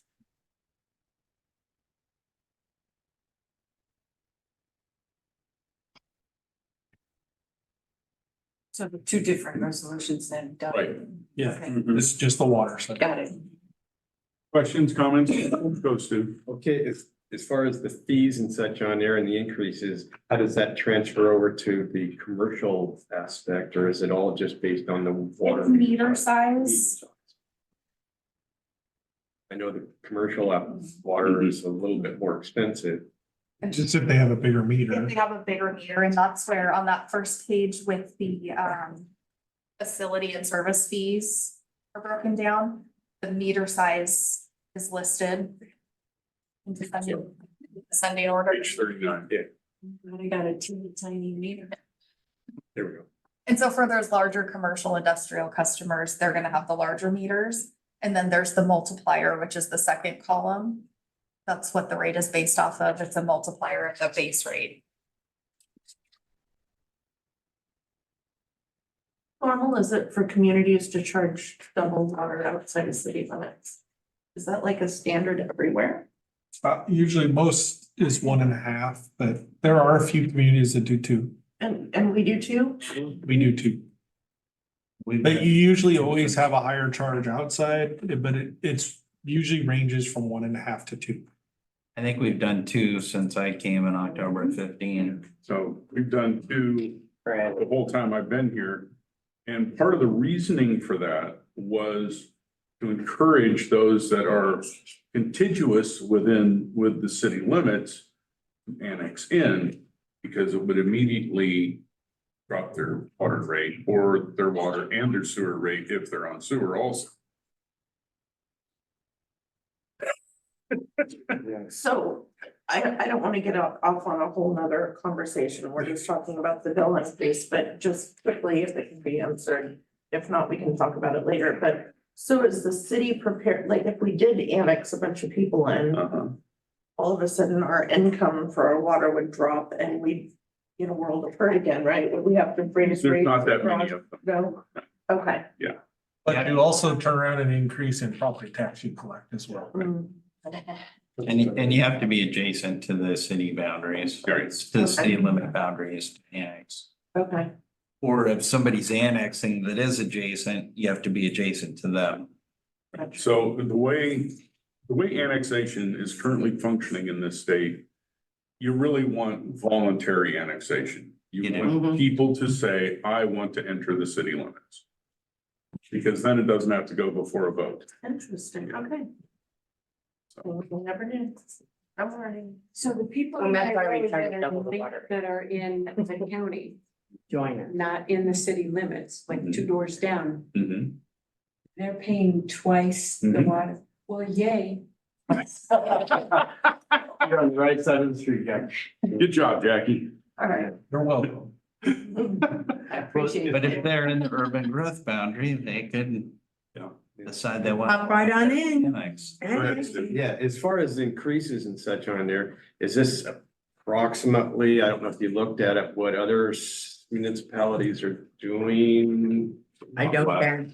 I was gonna say it's probably less. Yes, what I'm wondering is, It's not enough. So, well, it's. so Stu, to give you an idea, Yeah, okay. Lincoln City's looking at a 9% increase. Newport is talking about a 15% increase. And that's just on water. Just water. Yeah, our water wasn't hurting as bad in sewer, so. Yeah, Okay. but we that's still why I could said have gone a just lot water. higher. Yeah, That's, just water. yeah, Yeah. this is just water, and Newport and Lincoln City are both under the gun, as it were. Yeah, I'd like to get that out there in the record. Ours is actually lower than surrounding areas. Yeah. It's on public Yeah. record now, so Yeah, it's, our increase is not way out. No. It's Quite lower than probably most of those around us. and we are currently we're currently over $1 a thousand cheaper than Seal Rock. So The the water's better. Part of the time, it's our water. Yeah, we're having more words. any other questions, comments? Yes, I was gonna get to you, sir. I knew you were here for a reason. Jim, I gotta ask you to step up.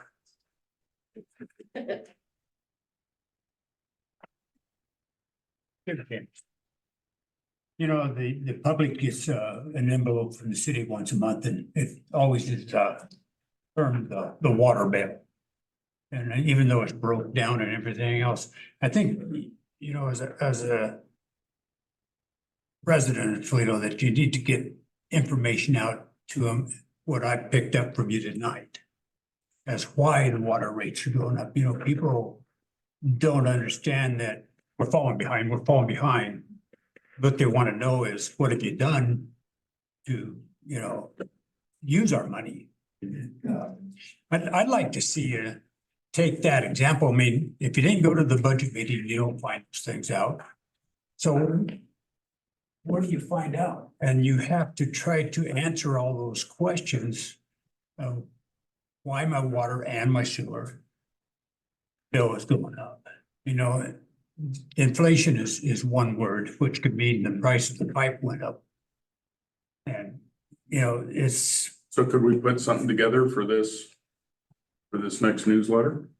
Yeah, I can have a newsletter put together explaining why rates went up. Yeah. I think it would answer a lot of questions. Okay. Good idea. Be appreciated. I mean, you know, $3 or something like that, is not gonna kill you. But it's year after year after year that your annual may. Right. So, you know, I just want to see the word get out. And I think it'd be interesting to include the local comps too. Oh, yeah. In the newsletter. Yeah, Cities around us are doing, Yeah. as opposed to what we're doing. surrounding cities, I mean, you don't have to name them. Local surrounding But go ahead and cities do it. are increasing 10%, 15%. No, because then if we're off by 0.1%, they'll scream bloody murder. I think the more. So you don't have to name them individually, Right. but give approximate comps on what everybody else is increasing by. Well, also. And say, we should be. The reason for the increases is because of the cost of Yeah. getting the water here. Making it palatable and such on there Mhm. and getting it to your house and using it. Next, And making sure that those pipes stay functioning. Well, and so, there's been a lot of, you know, the inflation, we haven't passed that along in line with these years since COVID. There's been the supply chain issues, material costs and operation costs are through the roof. Everybody's facing this. well, the cost of chemicals and everything else. Everything we order, everything we use, huge Yeah, increases. it's not because we're hiring extra people or anything else on there. Nope. Yeah, we have not hired anybody. We This actually has have- nothing to do with that. Right. Fewer FTEs this year than last year. Yeah. Yeah, one of the joyful ones you could pull up is the cost of the Solet's generator so that we can still pump water when the power goes out. And how long that stupid thing took to get here, Yeah. okay? If you measured it in dog years, it was more than Mike's lifetime.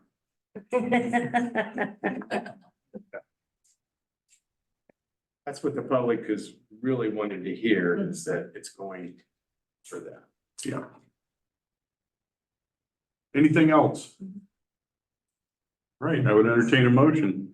I'd like to make a motion to approve resolution number 1549, resolution of the Toledo City Council adjusting the rates and charges to be paid by the users of the water system of the city of Toledo and repealing resolution number 1521. I second it. Been moved by Frank, seconded by Kim to approve resolution number 1549, a resolution of Toledo City. Excuse me. It wasn't in the hand. But it was a book. Adjusting the rates and charges to be paid by the users of the water system of the city of Toledo and repealing resolution number 1521. I will take a roll call vote. Counselor Mix, Yes. Mr. Coughlin, Yes. Counselor Strong, Discussion, yes. Counselor Burns, Yes. Council President Bush, Yes. Counselor Sylvia, Yes, sir. and I vote yes. Motion carries 7-0. Thank you. Do you think people are really gonna notice that small of an increase on their? Some will, yes. I will. Some will. I will. Yes. It's like I talking about I do, but it changes all the time. July 1st. Let's see, Jim can probably remember this back in, I think it was your last year on council when you were mayor. And we did for the first time in a long time, more than the 25-cent rate increase. So at that time I had 5 sons. Showering all the time. Trust me, I noticed my bill. So that was a comment I made then, that, you know, yes, I know this is unusual for us, because I think we raised it, what, 3%, not just 25 cents. And, yeah, I noticed it. Jackie, my bill, my usage is anywhere from $8,000 to $12,000 a month. Trust me, I'll notice. Gallons. Unless she's selling it. You're talking about gallons, right?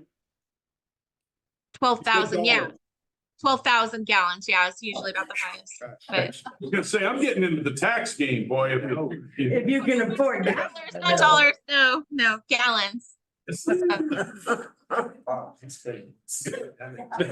Next item, resolution number 1550, a resolution adjusting rates and charges to be paid by the users of the sewerage, I hate that word, system, and repealing resolution for 1514. So as before, this one, when you looked at the budget committee meetings that were the people were there, this fund is hurting. And we use a lot more chemical and a lot more supplies on the sewer side so that we can get our water, you know, to comply to go back into the river. And those costs on those chemicals over the last few years have increased substantially. Just one idea, chlorine has increased over 150% since COVID. So, I mean, some of these things have increased a lot. And it's more evident on the sewer side than it is the water side. So that's why we proposed a bigger increase here. It is a larger increase overall, 7.37%.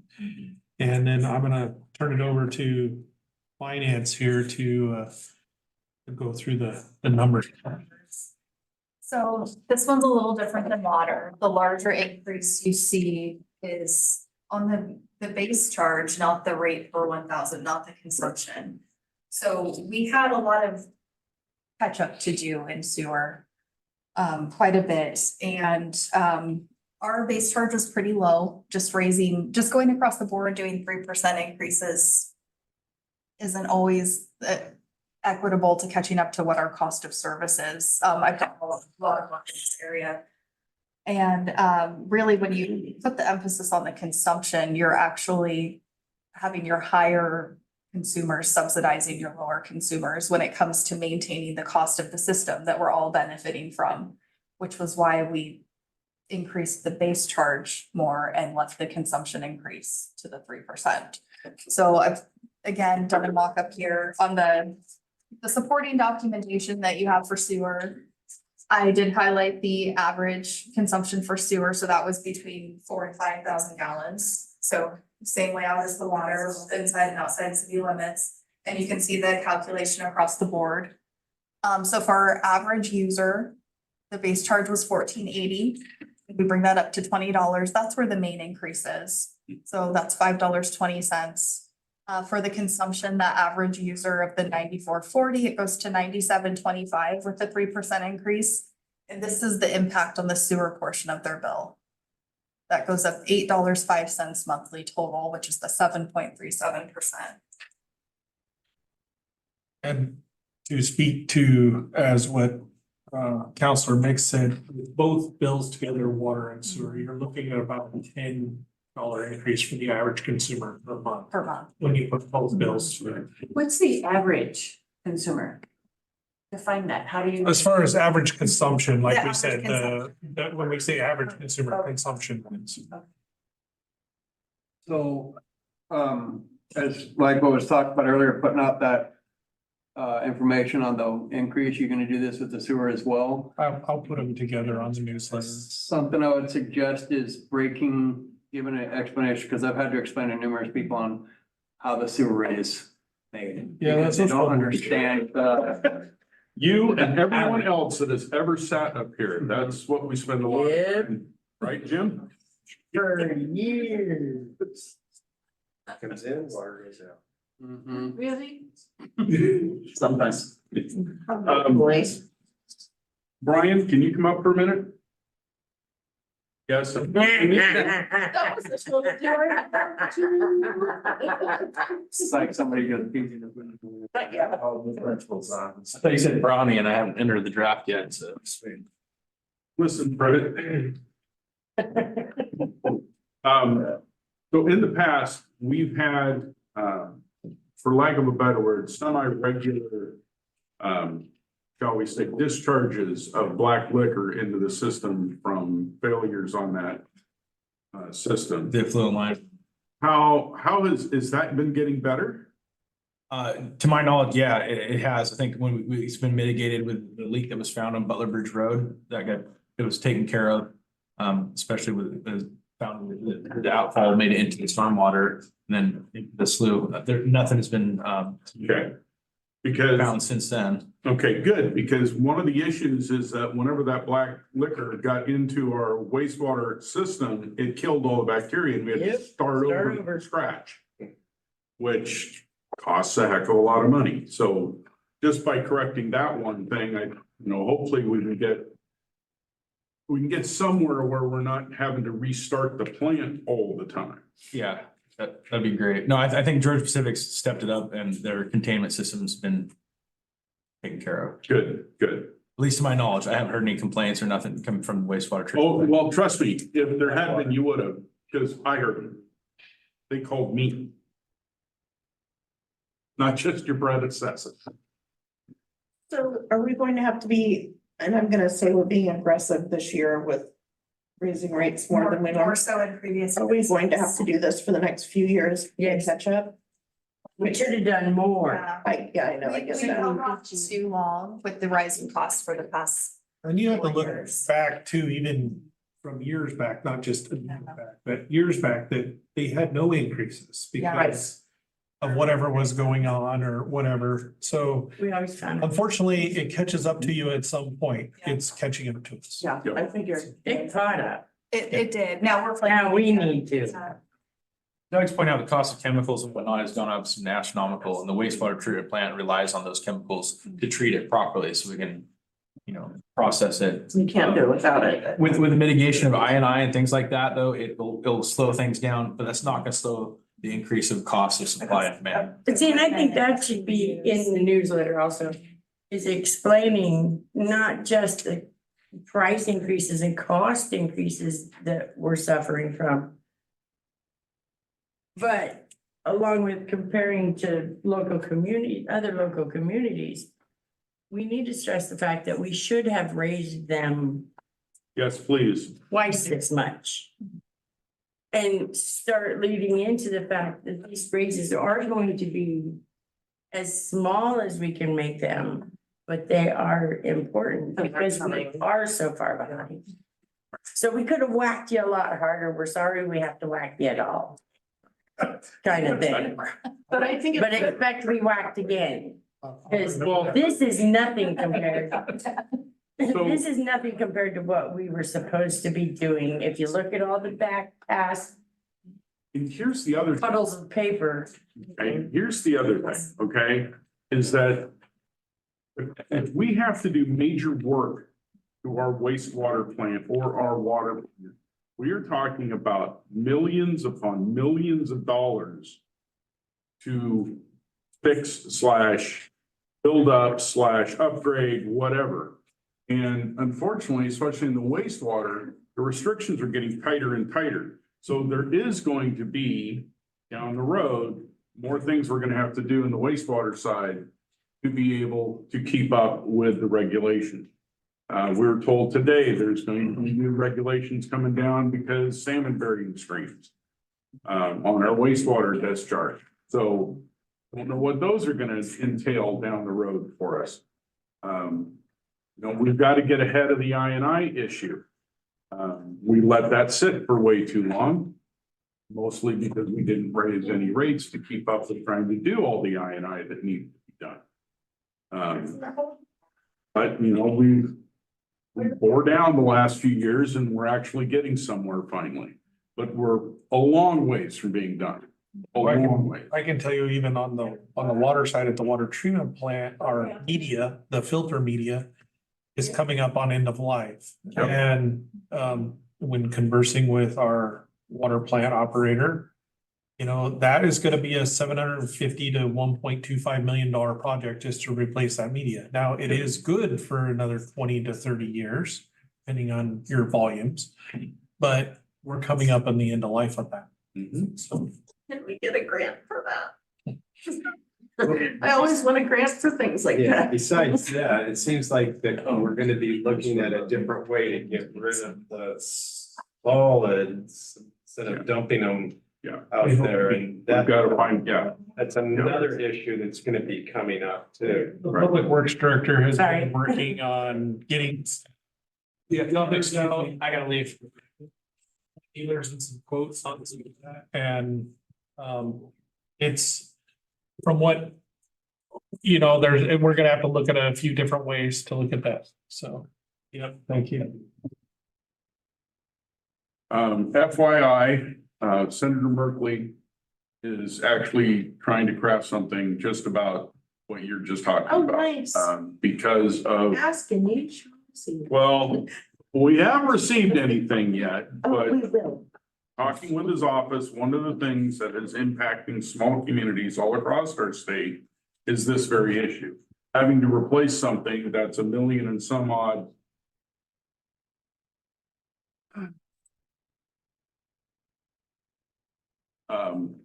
Trying to replace these very large ticket items that no one has reserves to do. Right. And so, he's looking at the federal government because as many of us pointed out to him, y'all help build these things, like 97% of the dollars was from the federal government when they first got built. Please, can you help? So, Senator Merkley's office is working on a package. I'm hoping it will be in the next fiscal budget, but who knows? But, there are people that are paying attention. It's just getting it through, that process. Yeah. Any other questions or comments? All right, I would entertain a motion. I move to approve resolution number 1550, a resolution of the Toledo City Council adjusting rates and charges to be paid by the users of the sewerage system and repealing resolution number 1514. Second. So I have a question. Why don't we use wastewater instead of sewerage? I didn't grasp that, Mayor. It's always been sewerage though, so I'm wondering, is there some technical reason? Well, wastewater can just be water going down. But we call it the wastewater treatment plant. We call it our wastewater system. And yes, it's the sewer system, but sewerage just I almost think the statutes say sewer system. And that's what I'm asking, is it an actual? I don't think that's coming from the legal realm. Ye old sewerage system. We've always done it. Come on. Just because we've always done it doesn't always make it right. The sewer, I know, it's the waste, I know, then just call it the sewer system. the sewer handling. We get to the vote. Yes, I know, it's getting past your bedtime. Oh, now I'm gonna drag this out a while. You can watch that on the tape. So now we're held hostage. I'll take a roll call vote. Counselor Mix,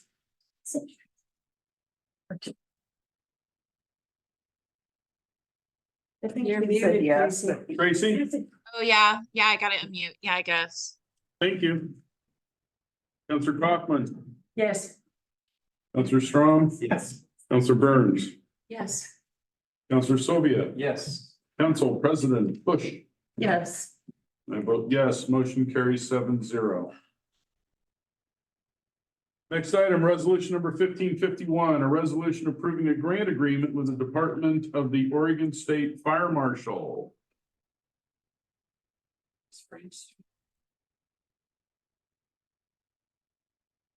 Chief, Right across from the. have a seat. That's, you live up there. That's what you got to call. That's why I got the phone call. Yeah, my legs asleep. It's that one that goes up there. Trust me, I feel your pain. Yeah, it's happening. Well, this is your Yes, baby, Chief. yes. Walk us through it. So the Oregon State Fire Marshal Office is the third year they've done this grant for seasonal staffing. And it was put out again this year that departments that have smaller budgets could apply for this first and get it. We're fortunate enough again to get this $35,000 grant for seasonal upstaffing. There's different ways this grant can be used. We do have the ability to just use it for our own paid staff overtime and say, hey, budget looks good. But the last 2 years and this year, again, we're gonna put, like we've done in the past, all of our volunteers get paid for filling in times and being extra staffing. Red flag days, which are days when the weather gets very fire friendly. So the humidity drops way down, the temperature goes way up. It's a red flag day. We can upstaff with a couple more of our own folks. We've done it with all of our volunteers. So we are asking that you approve us to accept their money. I did review the grant agreement. It does meet legal sufficiency and content. Any comments or questions? Well, Chief, after last Friday, Yes. let's just not have a repeat of Labor Day. Yeah. We don't need an east wind on top of that. It's quickly drying out. We had an extreme rain. And it's quickly drying out. You know, we had the fire at, it was a heck of a head here a month ago, so.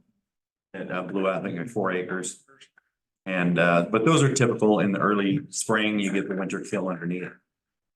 Now we greened up again, but we're drying out really fast. So with that, I would say we'll probably be shutting down burn season before July 1st, somewhere. They'll be on a week by week notice service. That was gonna be my next question. A lot of people asking about There's birds. a lot of people, I know. We talked with Oregon Department of Forestry today about what do they see coming up in the future? And everybody was feeling really good with this heavy rain we had, but then this dry hit. And we've got no moisture in the immediate future, so. So I know this isn't in your bailiwick, but so now the fire danger sign is not up in Philomath anymore. And I used to be able to take what I saw in Philomath and what we had here and kind of do an idea of where we're at, right? And now that sign's gone, I got no idea. Yes, you do. Let me help you Not out. without calling you or having to No. go through my phone. Oregon State Fire Marshal's Office again gave out those fire weather signs or fire condition signs to us. We have 2 of those that are 4x8 sheets of aluminum with the incremented things on it. And he left But I was gonna ask about help to put them up out there, one, somewhere out by either Dairy Queen on the entrance area somewhere. Be a mounted sign that we just grab the little arrow and put it where you want it. Good. That was another gift from the fire marshal's office. 4x8 sheets of aluminum with our logo and their logo. Can we put one on the old forestry sign? No. They have. I believe they have their own. Is it gone? Yeah. Okay, it's gone, but it'll be back. I would almost guarantee it. They just brought on their summer staff. One of the summer staff's first jobs is to clean up. So they bring the sign down, they beautify it, Okay. and they put it back.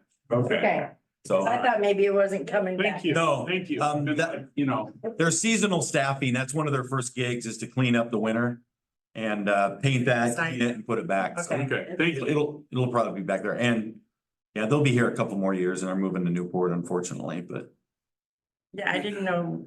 yeah, on the we beach. were in that process or if they took the sign for. Yeah. Those on Highway 20 by our other signs. Do we need to change them out? We would. Depends on where, I don't know where they'll go. I'm gonna try, get them somewhere out there like that. Maybe east, maybe west junction. We'll see where it happens to it. I just want to make sure we do it right, so we don't have to take. I was it away. thinking, so we could put it on the city right away. They're across from Dairy Queen. That would be a good spot. I mean, Yeah, if it fits in that area well, then that's what I don't, I don't want it to be an eyesore. But we'll get it figured out and get it in there. They're nice signs. They did a nice job on them and put our logo and the OSFM logo. Nice. Thank you, Back Chuck. to the business at hand. Yes. Any questions on this resolution? No. Make a motion to approve grant agreement with the Department of the Oregon State Fire Marshal and authorizing the city manager or their designee to sign and execute the grant agreement. I'll second that. Oh, go ahead, give it to Tracy. All right, I'll give it to Tracy. He's being a gentleman. Ooh. All right, it's been moved by Jackie Kaufman and seconded by Tracy to approve a grant agreement with the Department of the Oregon State Fire Marshal and authorizing the city or their designee to sign and execute the grant agreement. I will take a roll call vote. Let's see, Counselor Burns, Yes. Counselor Sylvia, Absolutely. Counselor Strong, Yes. Council President Bush, Yes. Counselor Mix, Yes. Counselor Kaufman. Yes. And I vote yes. Okay, 0. Go forth and conquer, chief. Shall do. Thank you. Next item, consider an amendment to the Greater Toledo Pool and Recreation District lease. Mayor, council, this is at the council's request, based on a prior, hearing that we had, public meeting that we had. If you'll note the amendment number 1, pretty simple. We deleted section 2, term of lease, and replaced it instead of, 9-10-year renewal periods with renewals. We replaced it with the term of this lease is for 99 years, beginning on May 15th, 2024. We amended we deleted the consideration and we said tenant shall pay landlord the sum of $1 per year in advance, which shall be paid at any time other property or value as part of the consideration, which is acknowledged by the parties. So if forget to pay the dollar, if it's not an issue. And lastly, we added as a condition of the lease, the parties agree to meet every 10 years during the term of the lease to discuss the terms and conditions of the lease. Because we no longer have the renewal periods. And I think that encompasses what the council wanted to accomplish with an amendment. Any questions, council? Well, as far as we're not gonna be here in 99 years and we're gonna change We hands hope and they pay for will. yourself. Yeah. As far as other parties and such and district, so this is gonna be for 99 years. Yeah. And so if we wanted to, it's gonna be canceled or anything else that came up, would that be a possibility of one of these get-togethers after 10 years? That's their problem, not ours. Well, it could be our problem. Well, so you look at the normal terms of the lease. The existing lease that we have with them that was not amended. And your default is. The following events will be of default failure to pay rent when due. Dissolution, termination of existence, insolvency, discontinuation as a going concern, appointment of a receiver of the property, assignment of benefit to creditors, commencement of any proceedings under bankruptcy or insolvency laws. And then sub C, failure of them to comply with the conditions and terms. Fulfill any other obligation of the lease within 30 days after written notice from the city. And abandonment of the property by the tenant, and those are kind of, so it's kind of the terms of the main lease that I included in the packet, as well as that kind of lays out the option, on default, we'll have the ability to terminate the lease, re-enter, retake the property. But they're in 9.2. And I'm just thinking if, let's just say that they don't do the upkeep and such, and it just fails to be a good swimming pool or have problems and such, and it's within the city limits and it's gonna be next to our new facility and such on there. So, to protect the city. So that things keep going as a pool. Well, if they, because of their, and Jim, you can correct me if I'm wrong. But I think within their taxing district, if they stop being a pool. It dissolves the taxing district, doesn't it? It would certainly violate it. yeah, Well, that's what I mean. It would, yeah. If they stop being a pool, then they enter into all the things that Mike just listed. Their feet are being held to the fire. Right. Yeah. Well, Yeah. another thing was at one time there was talk of the taxing district building a brand new pool by the school and such on there. 99 years or 50 years from now, if something like that happened, then it would come back to the city. well, and I think with the discussion of the urban renewal district and the money that the pool district has from the state, the money that they've saved, which is about $1 million, and the money that the urban renewal district may contribute, that the pool will be upgraded. Assuming all that construction hopefully happens, and I'm just looking at a 99 I year guess, lease. I know, I mean, but that was what, That's what we did. that's what you That part. requested, and so I just brought to you what you wanted. Yeah. I mean, council could decide. We wanna propose, you could direct me to go back and amend it in some other way.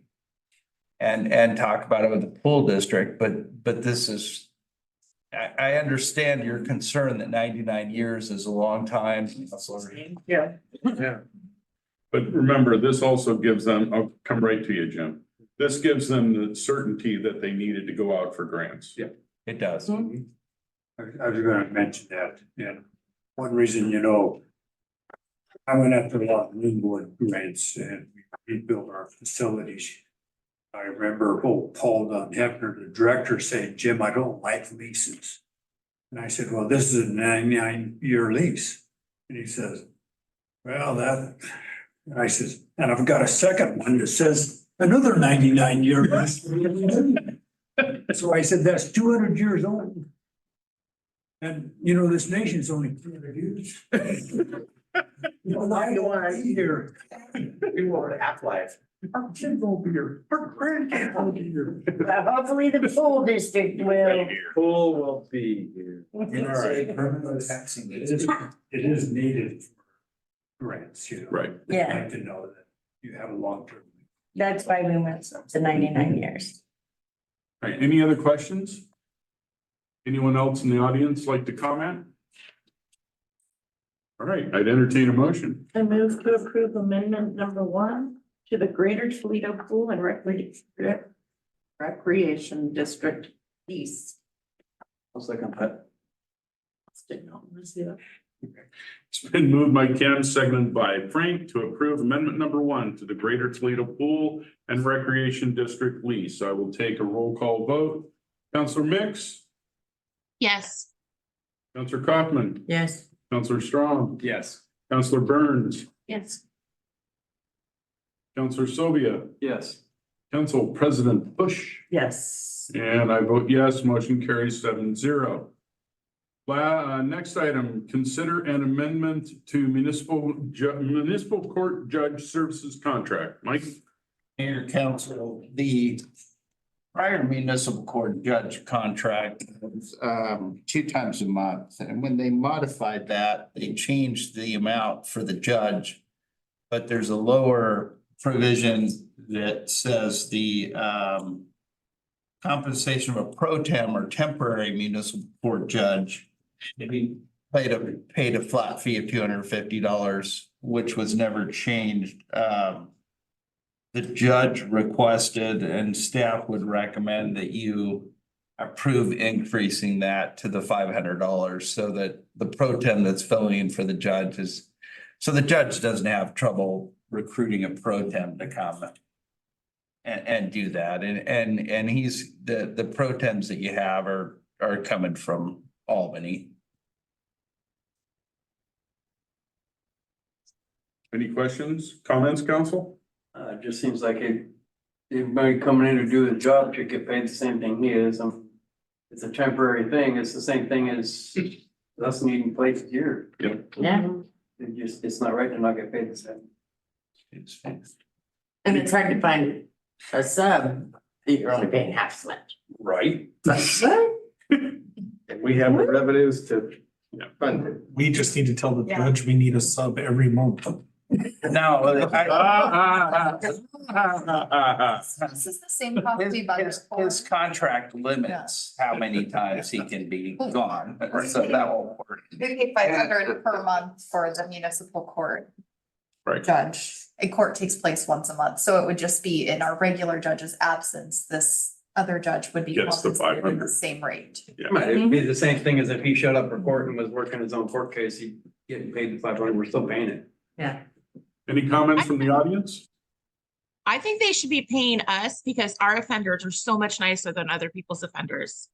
We just need more offenders. Okay. Chief Pace, did you cite the pig? Yeah, see you next Thursday in court. All right, I would entertain a motion. I'll make a motion to approve amendment number 2 to the municipal court judge services contract. I second it. Been moved by Frank, seconded by Kim to approve amendment number 2 to the municipal court judge services contract. I will take a roll call vote. Counselor Kaufman, Yes. Counselor Strong, Yes. Counselor Burns, Yes. Counselor Mix, Yes. Council President Bush, Yes. Counselor Sylvia. Yes. I vote yes, motion carries 7-0.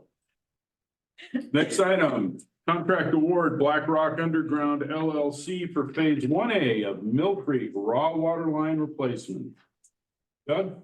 Well, since Brian's not here, I'll present, basically, we put out for bid, to get some pipe bursting done, over phase 1A is what runs along the railroad tracks and under the bridge. And so when we were looking at that, there was a couple ways to do it. One, we could get new easements and try to figure out a way to get and not have to rebuild track and all that. So the best way was to do this pipe bursting. And I think when we originally looked at it, we thought, oh, this is gonna be expensive. Well, when we went out and got the bids, this is considerably less than having to replace track, dig ditch and do that. And it's a proven concept that works. So what it is they take our 12-inch pipe and they attach it to a head that's just a little bit bigger. And it goes inside the other 12-inch pipe, and as it pulls our pipe through, it splits the old pipe, pulling ours right in to follow the tracks. So essentially, you're not digging. It's gonna get us a long way in permitting because we're not disturbing the top of the ground. We have to dig a couple holes, which where we start and where we finish, basically. So it's a lot better process, and it should. That's why it's coming in quite a bit cheaper. And this will pretty much finish. So there was phase 1 and phase 1A. This finishes phase 1 completely. Phase 2 has been completed. So that would only leave phase 3 in the coming year or two. This phase 3 is a couple different phases because it's so long, but so that we're asking you to approve a contract to Blackrock Underground to complete phase 1A of Mill Creek. As part of the update for water, when we put that part in the newsletter, point this out. That original estimates were $1 million to do this job. And by making the phone calls, by following down a couple of, other tracks, that just saved $850,000 by going this route. That's why we're not charging $20. No, we don't need to say that, but just, that we are not smack. God, you remind me of one of my kids. That we are doing our best to keep those costs down and to find new and innovative ways to do things. So I think we should add a little note about this. Pipe bursting is relatively new. It actually has come out since we had our Mill Creek studies done. So back in that time, so this is the newer technology that's been done and it's really cheaper. The longevity on the pipe is approximately the same. Actually, the pipe we're putting in is even better. Yeah. So we're going to HDPE pipe, which has a thickness of about 1¼ inches of pure poly or high density polyethylene or whatever. There you go. You got it right. Yep. So that's what it is. And I believe it's 1¼ inch thick. Right now, we have in the ground what's called AC, which is basically your pipe that contains asbestos concrete, AC, asbestos concrete. So, and it had good shelf life and everything, but at about 30, 40 years or under high pressures, they tend to wear pretty quick and start blowing. And of course, we don't want asbestos dust in our water anymore and those types of things. So we don't. We're replacing all that AC line with this HDPE one. I got 3 questions.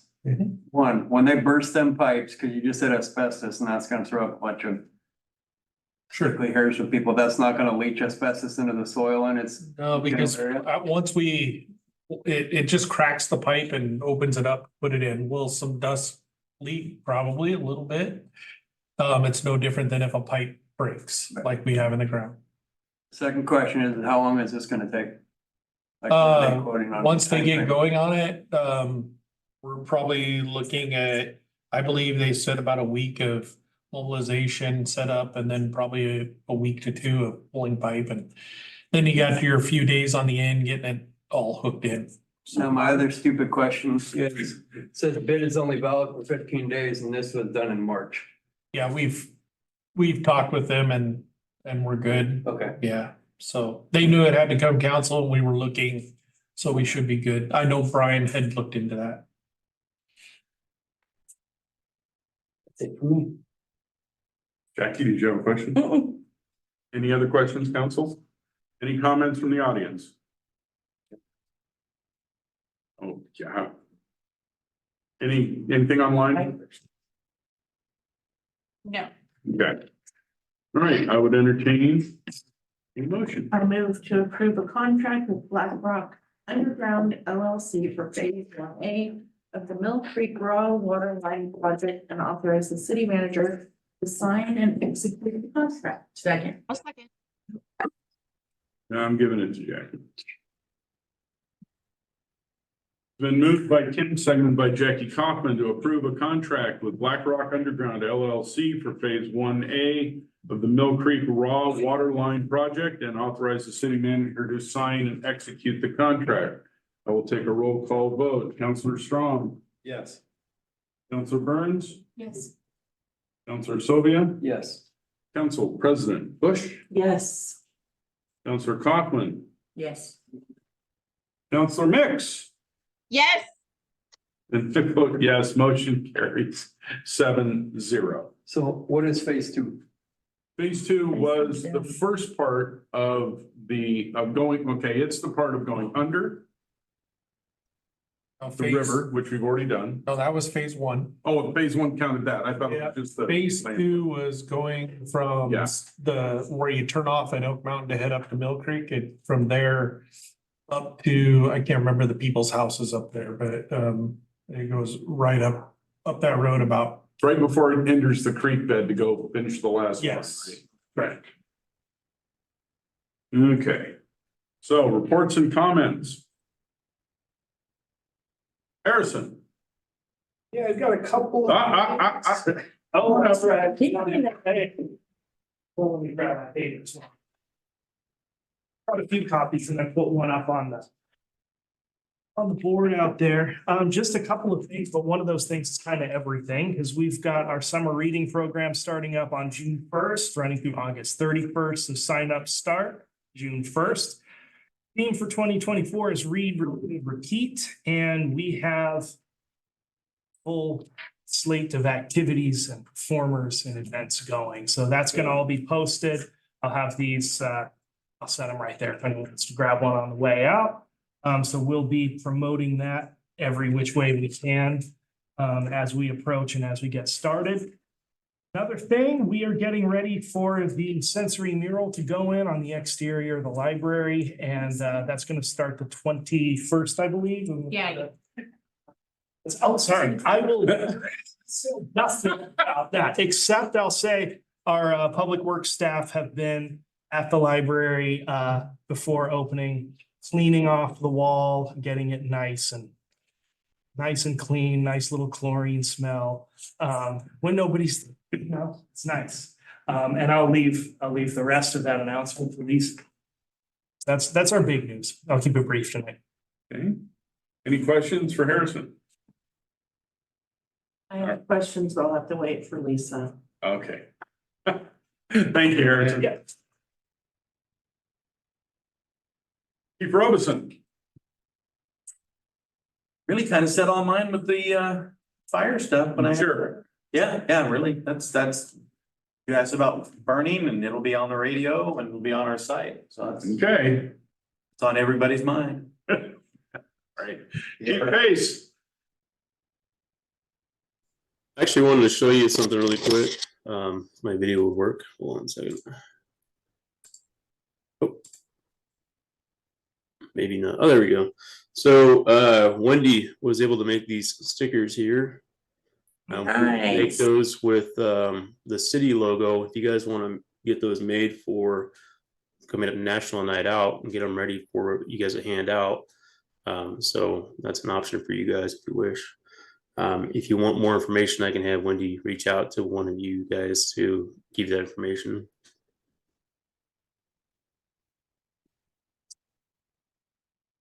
Most of us don't need those, Stu. You can put it on your bicycle. Well, I said you can hand them out to the public. Something that city council and other cities probably don't do is hand out stickers to the public.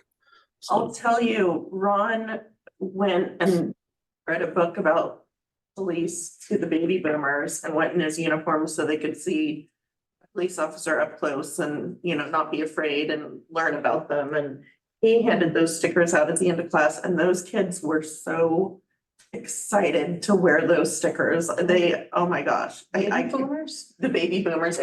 It's the preschool class. Oh, boomers. Sorry, yeah, the preschool So class. that preschool is the high school. Yeah, and they were sticking them on their shirts, on their arms, just like Ron's uniform. It was so stinking cute. Yeah. Imagine a bunch of 55-year-olds. Explaining what the cops are. Anything else for us, chief? That's it. Well done. Get better. We'll do. All right. Okay, Lisa, fire away. So first off, I just want to remind the council that there will not be a council meeting on June 19th, because it's the Juneteenth holiday.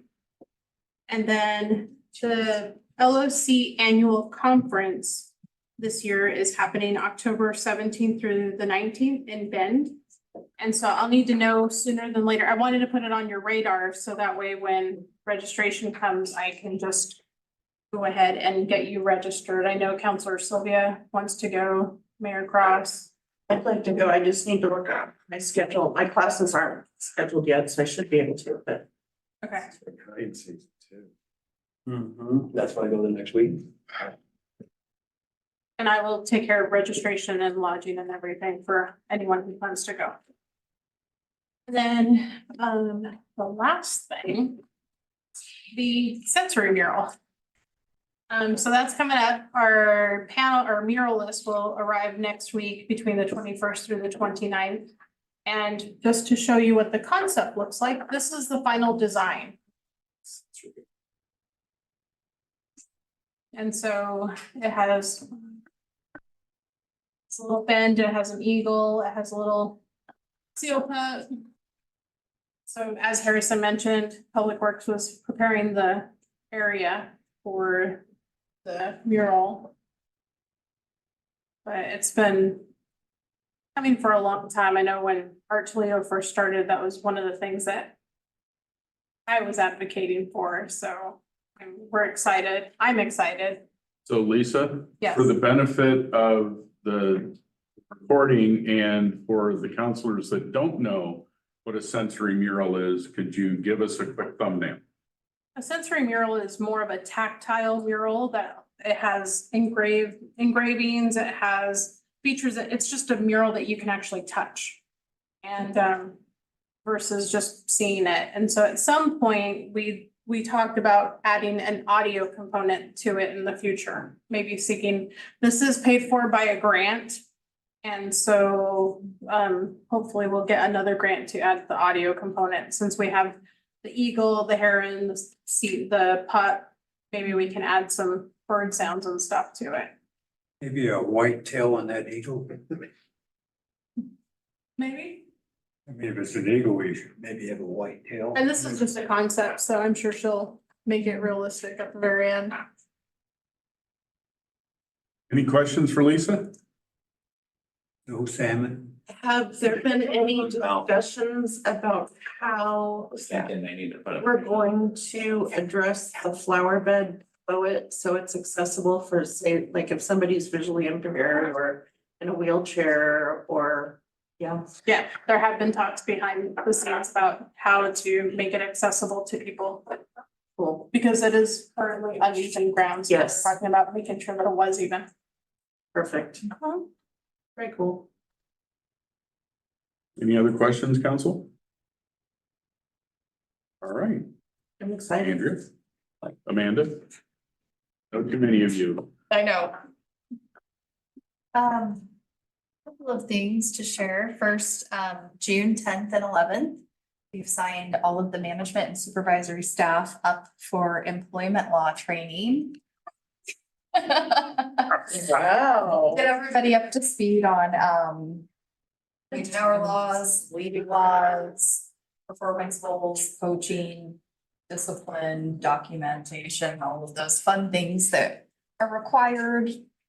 Not fun requirement of the job, but very necessary. So I'm excited we're getting that in place. Try to head off any potential future employment issues. Keep us trained up.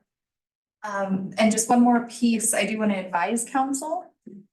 I expect to be bringing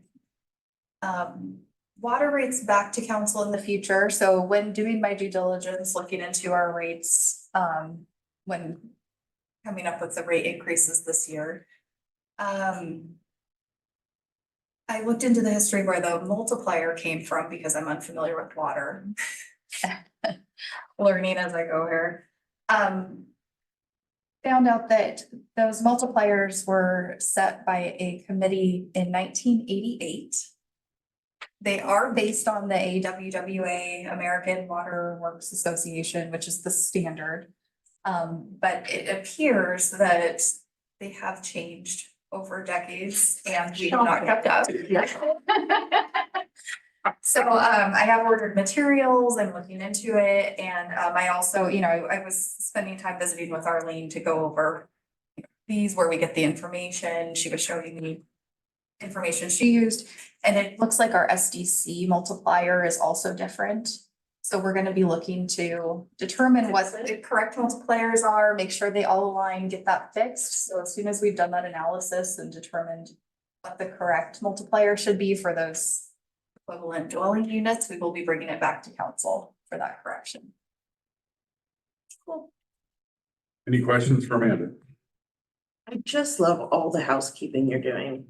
I think Thank it's you. great. Yes. It's necessary. I know it's not fun, but And the or maybe for you it's archiving fun, is you know. going okay? The archiving is going okay. I know you were down in the tunnel of talking about getting boxes and finding old documents. That's more Lisa. Oh, Dealing with the archiving, yeah. It's a job. But it's quiet. Except for the music playing through the door. Mike? That was a joke that I play music too loud, in the room next door. But, Mayor, Council, I made the changes that you requested on the, library policy. We'll bring that back. I also searched library property, library premises throughout and edited, leaving we don't want animals anywhere on the property and saying we're just banning you from the library, except for in the extreme situation, banning you from the property, the violent, Right. extreme situation. I sent out an ordinance today to the rest of the staff to review based on a couple ORS statutes that are, allow you to waive, and at times, or defer SDCs for affordable housing. They also let you, do density adjustments and do height adjustments and so you'll see that after staff reviews it, we'll bring it back to you. I did look, and lastly, I did look in the statute and sewerage is not a legal term. Thank you. ORS chapter 244 uses city sewers and sanitation. ORS 454 uses sewage treatment and disposal systems. So I am not sure where the term sewerage comes from, but I don't blame it on the lawyer. Thank you. I don't have anything else. Any questions for Mike? I thought we paid you so we couldn't blame you. Well, that's true. And Pay him so we. that's okay. Oh, that's good. Yeah, he may be the tree forester. I think about. It's gonna flush down. Oh, my goodness. It could be a new legal term. Appurtenances is a legal term. Yeah, yeah. Doug? I will, a little update from Brian, as you guys have probably seen. He's trying to get the word out. I have it, you guys has helped put the word out that June 1, we're supposed to work on the start of closing down First Street and get to working up there. It will be a lengthy process and it's gonna be closed to free traffic. So we will, local traffic only type situation. I believe he'll be reaching out to like the bus companies and things like that. We'll be reaching out to our local heavy truck industry that You mean Swift? I was trying. Express. Maybe hunt, anyway. Yeah, are we gonna make sure that they understand not to go up that hill? But I know we are in meetings with GP over some of the truck issues that we have. I think the mayor's been on privy to a few of those emails, but we are having some issues out there, and I think Chief Pace and Brian are working and getting a meeting together with GP to help address or figure out a plan on those issues. So I appreciate their work on that. I know damage wise, every time we have those trucks driving on the road that don't park their chips and we have to sweep them up, but just keep one thing in mind, we just sunk $15,000 into a sweeper for repairs. And those chips make that thing go down fast. So it's important that, you know, they tarp those loads, and people don't think about that, but they're just wood chips, but it does a lot of damage. They're not small. No. So, other things on Public Works going forward, they're working right now, as you guys saw, you got called out to a sinkhole up on French Street. So, I haven't heard back on that yet, but I got pictures and it's a nice sized little hole, so.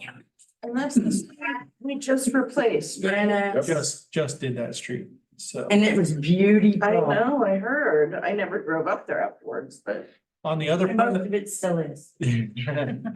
on the other front of things, we have, House Bill 4134, we got our allocated fees. Did find out good news is it's not a reimbursement. It will be coming in as one lump sum for us to start working on the project to get water out to the Olala Meadows when that project gets up and going.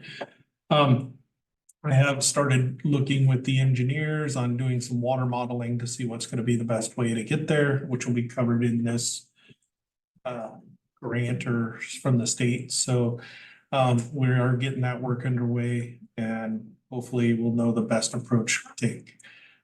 Other than that, budget season, we're thankful. I want to thank you guys for budget season. I think it went well. Thank my staff. They did a wonderful job at preparing the numbers. Thank my directors for getting out and getting things done, especially some of these that first time doing it.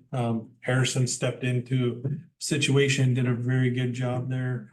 Brian, same thing, stepped in and you know, they weren't afraid to ask questions and help out. And I think it really brought together a decent presentation and work for you guys. And appreciate you guys entertaining us as we went through the process and some of the changes. So, yeah, that's all I got. Any questions? At the end of Main Street, you look up the hill and it seems to be a little stream that's coming down. Natural water. That's a broken pipe or something? Natural water. That's natural, that's a Spring. spring up there. Yeah. I mean, people ask about it and they go, oh, well, I thought they just fixed all the pipes. Yeah, it's natural water. We've got one Yeah. on. We get called on that one after all the rains all the time, and it'll go away here pretty soon. It'll go away and then it'll dry up and go away. But then when the rains hit again, it'll come for a week or two. Sunset. Your name on it? Great name. This is. I know Brian's gone out there a few times and looked at it, and it's natural water. That's like the one coming down Sunset, that it's just groundwater coming off the hills. And we get complaints all the time up there about broken water pipes. There has to be a broken water pipe, as much water's coming off the hill. I can tell you that we're doing pretty good staying on top of the leaks. We've Yeah. got our percentages down, so we're doing better there. No leaks in the new line out to the intersection out there with the new fire hydrants. Not yet. That's good line though. That's that nice HDPE thick walled line and stuff, so it should last. Hey, council comments. I'll start with Tracy. No. Tracy? It took me a little while to unmute it. I'm just getting over being sick, trying to get over being sick anyway. And, I really don't think I have anything. Okay. Jackie? Stu? I'd just say that the meeting we went to this afternoon with the encourage everybody to go to those, because you learn a lot about what other cities are doing, and we're very fortunate here compared to some of the other municipalities and such. So, and I thank you guys for being there. You sounded very robust. Kept everybody in the moment. What meeting was this? Small cities, Oh, you were probably teaching. no, I wasn't. Oh. She was playing hooky. I was finishing my banner. Okay, all right, all I right. guess I kind of was. Yeah, you. Frank? Not much. I wanted to add that franchise fee to a discussion that we talked about at our budget for June, the first meeting in June. Was with Dahl, right? I think it was. Yes. And then the only other thing is we have a CWAC meeting here in Toledo. It's a big meeting over across the street for Central West. Cascade West Area Commission on Transportation. That's the one. Whacked. Yeah. Yeah, See what? whacked. Sorry, it has been called whack ask Jim, he remembers. Been about 10 years. Oh, more than that. That's it for me. Okay, make sure that gets out to everybody. So throw that out in an email to all of us so that we can throw it on calendars. Supposed to, all of us are supposed to be. You can. They've requested that as many people show up as possible. It's local. Yeah. Anything else, Frank? That's it. Okay. Jackie? Nothing? Kim? I think the only thing that comes to mind is, I went to the Summerfest meeting yesterday. I think there are about 10 of us there, including Ron and I. It's gonna take, I think they said last year, 50 to 70 people, volunteers to put it on. Like, we need volunteers, guys, like, we need volunteers like bad. Yep. And I think last year, because it was the first year coming back full force, everybody was like on fire about it. And this year it's just crickets. So I know we're all volunteers here and we know, but like anybody that you can talk to that's like, oh yeah, I'd like to help. Even if it's just a small thing, like we need people really So- badly. Who should they contact on that? I would assume, is it Shannon? She's the president. Yeah. yes.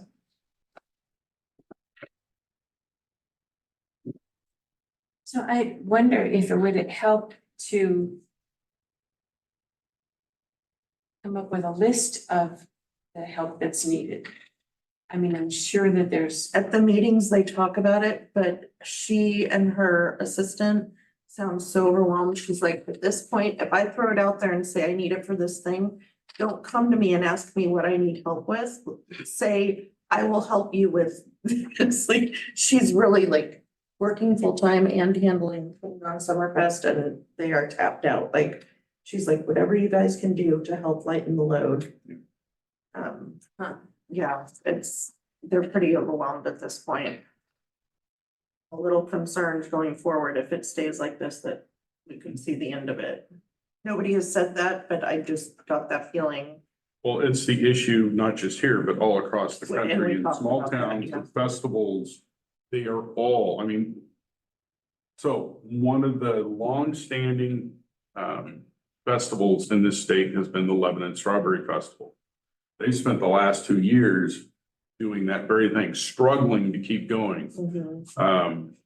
And if you've never gone, it's a hoot. God, if you love strawberries, it's a great place to go, let me tell you. They used to do the largest strawberry shortcake in the world. Oh, fun. And they would, every year, they would beat it by just enough so that they would get it renewed, right? And keep staying there. Keep getting bigger. The Pioneer Picnic in Brownsville, the longest ongoing celebration in the state, has almost folded twice now in the last 4 years. Because small towns are just, they're running out of that volunteer community spirit. And I know everyone looks forward to it. I know people come from all over the country and all over the world to come back Yeah. and go to it. I've been told that for locals, it's like, you know, the class reunion, basically. But, without people volunteering, can't happen. I'll see what I can do, put out some bus. Yeah, that'd be awesome. I know that the Wood and Boat Show is meeting monthly and everything's on a big go on that, and I have heard that the Gadsbury Festival or something, that. Oh, the Glastonbury, Yeah, I yeah. heard that was supposed to be coming back here. Next month. Yeah. Anything else, Kim? No, I think that was it. Okay, well, several things to update y'all on. So last Monday, not this Monday, but last Monday, I was in Portland for the bill signing for 4134. It's something new for the state of Oregon to do, which is to just do a direct allocation to cities. Instead of making cities go through the myriad of state agencies to get money, or as another bill was out, to be reimbursed after you spend the money. And at the LOC, we've really pushed for this because I think we proved with ARPA dollars and with CARES Act dollars that we can be responsible with direct allocation. In other words, not having to go through all the agencies that are going to take their chunk out of the pie before that gets finally to us. And, 8 months later, we finally can do some work. Speaking with City Manager Wiggins earlier today, we do a good job with this, and the rest of these communities do a good job with this. This might become the norm because current leadership in Salem is starting to understand that we actually can be partners with state government to get stuff done. We're not just the adjunct down at the bottom. So hopefully that will go through. I was able to spend about 20 minutes with Governor Kotek, with a couple other small cities. We discussed with her about housing. And for a lot of us small cities, it's about trying to keep people from getting displaced. So how do we get more affordable housing? How do we get, I really brought out this following point. Currently, the average home in Toledo is $350,000. That's the average. We used to be the low point in this county. Not anymore. Okay. It has become ridiculous here in Lincoln County. Okay. We need housing on every level because your nicer homes that are out on the coast are getting bought for ridiculous sums, so they can be turned into either second homes or vacation rentals, which then your upper professionals like your doctors, well, they might have the money, but why would they pay $600,000 for a 2-bedroom, 2-bath in Newport? When, even in Corvallis, they can get that for 4. I mean, our prices are completely jacked and they're weird. They don't make any sense. So starting to get the state to recognize that it's not just a Portland problem, it's an everywhere problem. And here on the coast, it's really exacerbated because we don't have a lot of buildable land. We're not the valley where you can just take that field over there and throw a bunch of houses on it. So we're working on that aspect. Doug,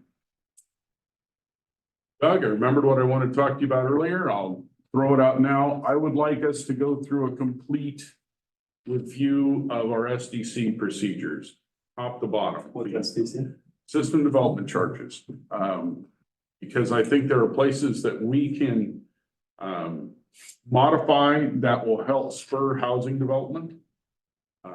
Because right now, if you build a 6,000 square foot house, or you build a 500 square foot house, the charge is the same. Yeah, that shouldn't be. So we need to do some tweaking to how we do SDCs.